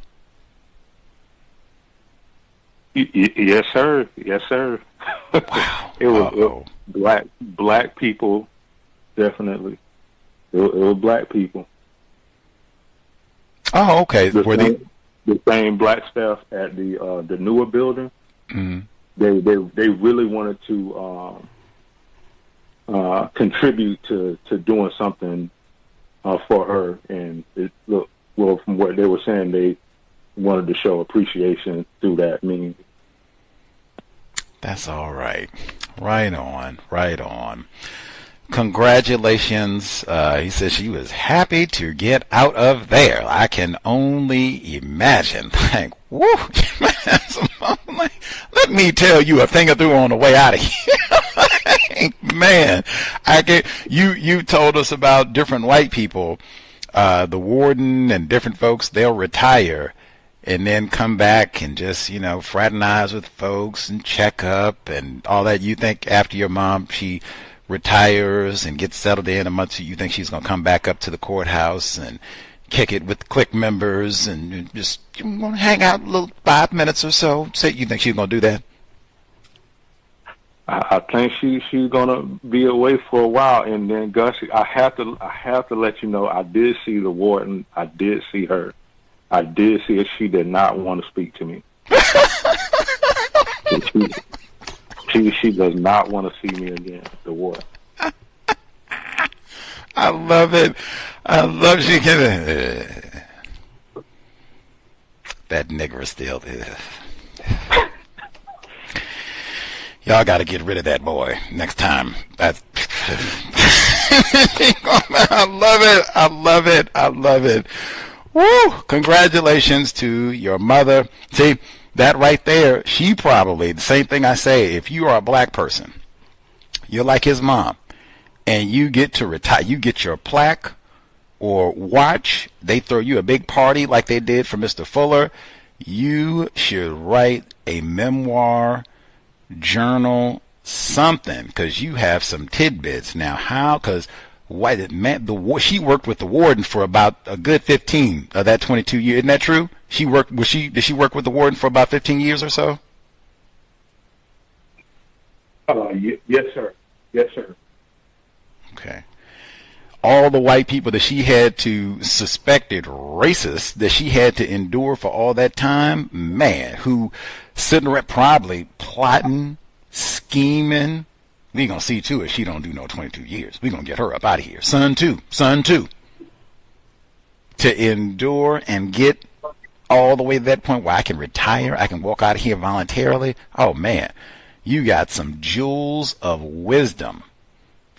Write them down. Like, man, once you prop your feet up, you go get a pedicure and prop your feet up and whew, forget about it. All of it. The clique, warden, all of it. Just good riddance. Write down, how did you manage to survive? Like, what are some of the goodies you would share with other black people? Like, this is what to do. You want to try and get through as best you can. This is what I did. This is what I would tell younger me if I was starting out at the courthouse. Like, man, do this. Say this. Don't say this. Don't eat that. Drink more water. She should write, if you get to retirement, write a book. It doesn't have to be super long, but at least some jewels. How in the world, in a system of white supremacy racism, did you get to retirement? How did you do that? Let us know. Let us know. Let's see. He said the white woman who normally is enthusiastic, click, get the photos, click, and then my favorite, see, she'd take the pictures, put them in the newsletter. He said she got the young black children, They come up to the court. Oh, let me put it, click, get them in. Oh, we got the little young niggers, put them in the news. All that sort of thing. She normally gets very excited about that. They have the Juneteenth Jamboree, and my black brother, he get the camera, and he said, well, hey, got white people out doing Juneteenth. She got her kente cloth sandals on. Let me get a video. Whoa, Leroy, whoa. What you doing? Wait a minute. You don't, I take the shots. You don't shoot me. I take the, no. You don't, we just, I don't do no pictures. That is interesting. Like, dang, you don't want to be in the newsletter? You don't want to, it was white people out of Juneteenth. What's the problem? You out celebrate, that would just further. Don't put me in the newsletter. I don't want to be in no picture, no ugly sweater, none of that. Like, I'm good. You didn't want to do no picture. I don't want to do no picture. I'm good on the newsletter too. I'll read about the burned sweet potatoes and whatever else y'all put it. The Raven, I'll read about all that later. He said they had, I guess, a separate party that was happening for other workers that were moving on or whatever. A potluck of some sort. So this one, people were supposed to pitch in food. Now, I already told you, I'm good. I'm not eating nothing. I'm not bringing nothing. If they make it mandatory, napkins, silverware. He said they had moochers. Now, in my view, that's pretty common in the workplace where people just see food. Even you got a lot of folks, they mooch so hard, steal really. Oh, he got a good lunch today. Leroy don't need that lunch today. Let me get that sandwich. You got all kinds of mooching. So, oh yeah, I was going to come to the party anyway. Wait a minute, did you bring it? Wait a minute, I got napkins over there. Look here, let me get, and they'll eat a whole lot too. So, whatever. It's whole lots of reasons. I say do not participate in the potluck at work and not to be controlled by food. Like, I mean, it's not even a judgment thing on the mooching aspect. Like, just because we're not dogs, you don't want to be one of Pavlov's trained mutts in the workplace where they ring a bell at dinner time. I'm saying, hey, you got a job. You have food in your refrigerator, presumably. You have lunch, unless somebody ate it. You have food. You don't need, just because they're going to have a few peanuts or pretzels or whatever it is. What do they got? Snacks that are about to expire from the vending machine that they're going to offer to you for 25 cents on a dollar or something goofy. Like, no. Just because somebody says food does not mean chow down. No. If anything, I'm going to drink more water. And then they start all the way back in school. She said, we bribe you with hot chips and gummies. And they do the same thing at work. No, I'm good on all that. I'm going to drink some water. You get any water? Do we get more? Because it's summertime in Florida now. So, I mean, hey, that's the bribe. We got water. Hey, we got Fiji water today. That's the bribe. Not coming here with no chips and foolishness. Speaking of foolishness, young fella comes in. He said he sees the lady sitting over there and says, oh, Lord, woo, Jesus, is she single? Lord Jesus, black brother, I didn't know she was built that way. Lord Jesus. You are about to get us both fired, maybe castrated. Like, WT, I mean, that's why I say, like, man, we have done a really bad job. It's because I hear, like, incidents like that on a regular basis. There's no way black people can be informed about racism at all, and there's no way that we're having any sort of dialogue with our children about the workplace under the system of white supremacy racism. Like, what in the world? Even saying something like that in the Me Too, O.J. Simpson, Sean, Diddy, Combs, what are you? You'll get us both fired. They'll mess around and act like they don't know which one of us said it. Gotta call us. Both of y'all out of here. Get out. Are you serious? Even the rewind, like, man, no sexual activity dating. It is totally irrelevant if she's single, if she's married, if she's been married 15 times. It's totally irrelevant because I'm not doing no sexual activity with nobody I work with. Cute view when you walk by, what have you. But other than that, keep it moving. Not trying to have no foolishness at all. And that's what that's going to be, like foolishness and plenty of it. Like I said, you can end up getting everybody in trouble. Who said that? What? Both of you. But at minimum, because you heard, he was talking to you, presumably, you heard it, at minimum, I mess around and have to be a witness. They call me in. Now, what did Leroy say? Are you serious? Come on, man. Come on. And brilliant. He said exactly what I said before. That's one of those. Now, I can have a whole lot of thoughts going through my head. You're about to get both of us fired.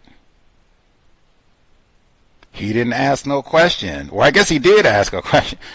I didn't know she was single. That's not a question. Yeah, that's not a question. I didn't know she was single.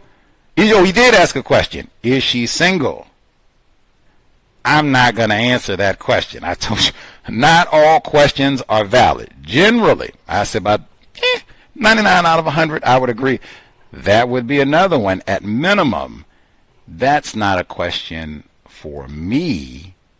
And I think even by answering such a question, I go back to what I started all that, you're about to get both of us fired. I'm going to skip that, act like I didn't even hear that question, because it certainly doesn't apply to me. And the rest, whoo, you just making reckless statements that could get us both fired. Like, if anything, I'm going to the bathroom. I'm going to excuse myself entirely. Like, oh my God. Like, whoo, I hope they don't have Alexis running. And if it is, they didn't hear me say nothing other than, you have to excuse me for a moment. And if they ask, Brother Gus, we heard you on the recording after Leroy was making his salacious comments about preparing to rape one of our colleagues. You said, you'll have to excuse me for a moment. Were you preparing to assist in the rape? Absolutely not. I wanted to vacate the scene because I was thinking he's about to get both of us fired. Oh, okay. Man. Woo, and they would see me going outside, hand to head, stressed. Looks like he's mouthing. He's about to get both of us fired.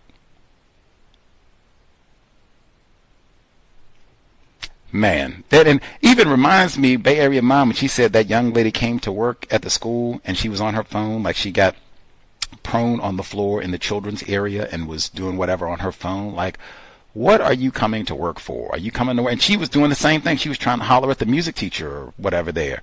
Why are you coming to this job? Are you trying to make as much money? Are you trying to learn about racism, advance your career, sexual activity? Why are you coming to this job? Just be clear about that. In my view, you should not be going to a job for sexual activity. That should not be competing or vying with.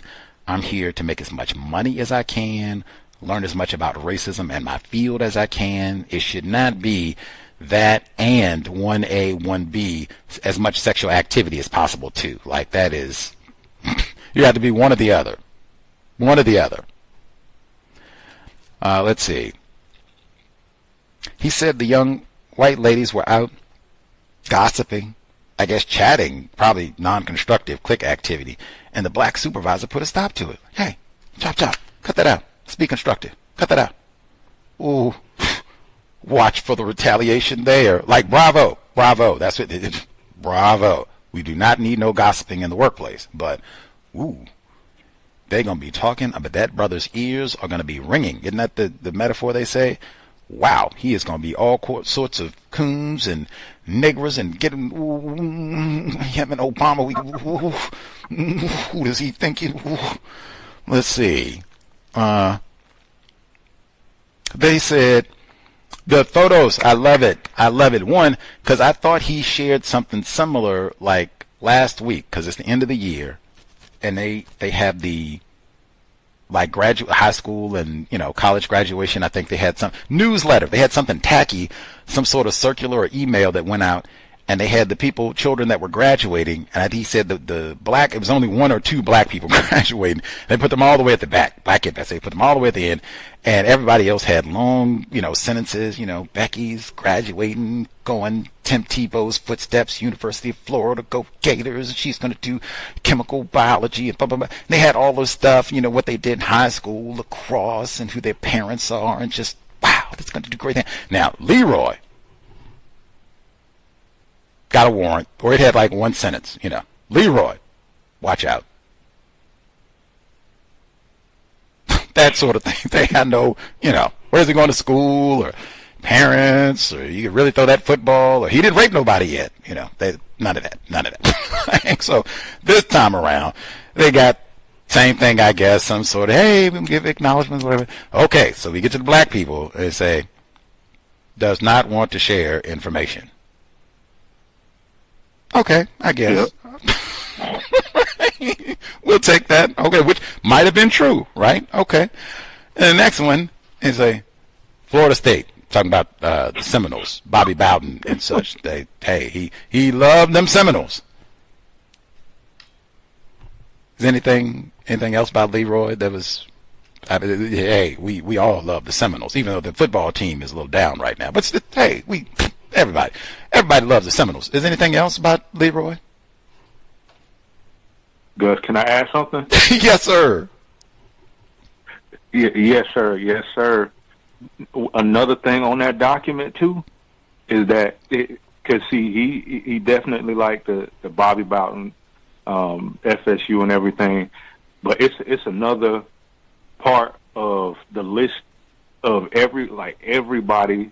It's a majority white department, have all their names, what they like, favorite color and everything, and his only thing by his name is Florida State, and then it's another part by his name is who's going to buy the birthday card. So they have it constructed to where it's a different coworker's name, and by his name it's just blank. Nobody buying him a card. Everyone else, the manager, everybody else has a person by their name that's designated to buy them a card. Even the other black person has a name next to hers, but his doesn't have a name of someone supposed to buy him a card. It's just nothing but Florida State. That's it. No card for Leroy. That's black male privilege. Man, that's so trifling. Like, dang. Does Leroy have a favorite color? Negro. Does Leroy have a favorite food? Fried chicken. Nothing. We can't. I can't get up. Just at Florida State. As Leroy loves some Bobby Bowden. Woo! Hey, everybody. That's God on the football field. Hey, white man. Him and Tim Tebow. That's depending on which part of Florida you live in, I guess. Tim Tebow and Bobby Bowden. Anyway, he loved him some Seminoles. Anything else? He loved him some Seminoles, Leroy. Yes. I can't get up. Well, can we get Leroy a card? I didn't like Leroy that much. He had that raping look. Woo, do you remember, did anybody else in the book stand out that they weren't going to get a card either? It looked like that spot was blank. I had to look through it at least 2 or 3 times, and that was still the same conclusion. His name is the only name that doesn't have a coworker set to buy him a car. It's just everyone else has a name except for him, and the other black coworker where I'm at, she has a name set to buy her a car. But it's a description that says, in parentheses, doesn't want to share information.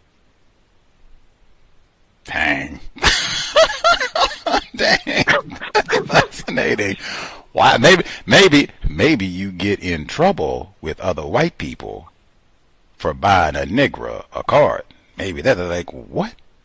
Helen, did you buy Lakeisha? You wait until I tell. What did you see? Look. Turn right there. Look. Do you see? Who's buying Helen? Oh, excuse me. Who's getting Lakeisha? Oh, did you get her Hallmark? Did you get her one with Maya Angelou poem on it? That sort of. Come on. I can't even disclose I'm getting Lakeisha. I got to hold my nose about this thing. And Leroy, forget about it. Get no card for no Leroy. I get my foot in Leroy's hind part. Get on away from around here, Leroy. Can't even put no. I can't even. Don't Leroy have a favorite color? They could have at least been funny. Say, we're going to put Leroy his favorite color, Negro. Clown. We'll just clown, whatever goofy things we can think of. His favorite food, we'll put watermelon down, or okra, something. I was going to say fried chicken, but we'll switch it. Matter of fact, we'll switch it up and with chitlins. We'll clown. We didn't even do that. We just FSU and leave the rest of it blank. You'd be thankful we put your picture in anyway, Leroy, because we don't even mess with you like that, Leroy. That's why you're not getting no card. I love the question. Now, that right there goes to what it is. Everyone treated the same? Is Leroy treated the same? Lakeisha, I can't even acknowledge. I got to hold my nose and get her a card. Don't you put my information out there. I'm getting her this card now.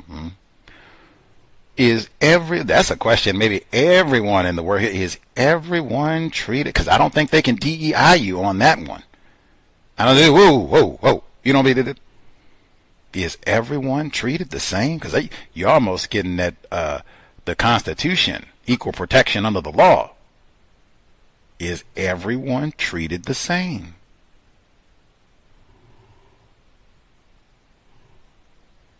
Great question. That might even be one you could put that on your desk in the workplace. Ooh-wee. See if anybody gets upset about that. Wait a minute, Lee. What do you mean? That's kind of a radical question to say, Leroy. What do you mean? Are you saying that everyone is not treated the same here? I love it. That is a great question. That would, if you have an office or something, that would be one you could even think about. We should all be thinking about that to make sure that's true. And like I said, the fallback is the Constitution. That's what full with. Hey, equal protection under the law. We all signed up to that, right? Get back in the question lane. So we all should be making sure, is everyone treated the same?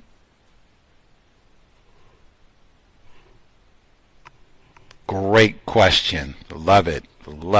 I would be waiting. I would expect someone to get mad. They shouldn't, but I would expect, and particularly racists, to be angry because they know, everybody is not treated the same. Black Gidley, you already know. Black Gidley, Leroy ain't gonna be. Everyone ain't supposed to be treated the same. Monkey, that's how we started the report. They were calling black people monkeys. Anyway, much obliged. Caller at the courthouse. We will be here Friday, Catherine Massey Book Club. So I guess you can choose. You do the fireworks that they don't. I guess that's kind of antiquated now. They got the drone displays because they got droughts in so many areas and all the rest of it. So I know here in Seattle they have the drone display at the Space Needle later in the day for enough folks that you could probably do both. Catherine Massey Book Club, 8 p.m. Eastern, 5 p.m. Pacific. Maybe for the folks who do not do Mad Dog 2020 for July 4, you tune in and we'll learn about the Northwest fireworks of yore. Mary Kay Letourneau, maximum racist aggression with a 12-year-old non-white student. If loving you is wrong, Seattle history. Can't wait. Mañana, 8 p.m. Eastern, 5 p.m. Pacific, compensatory call-in on Saturday.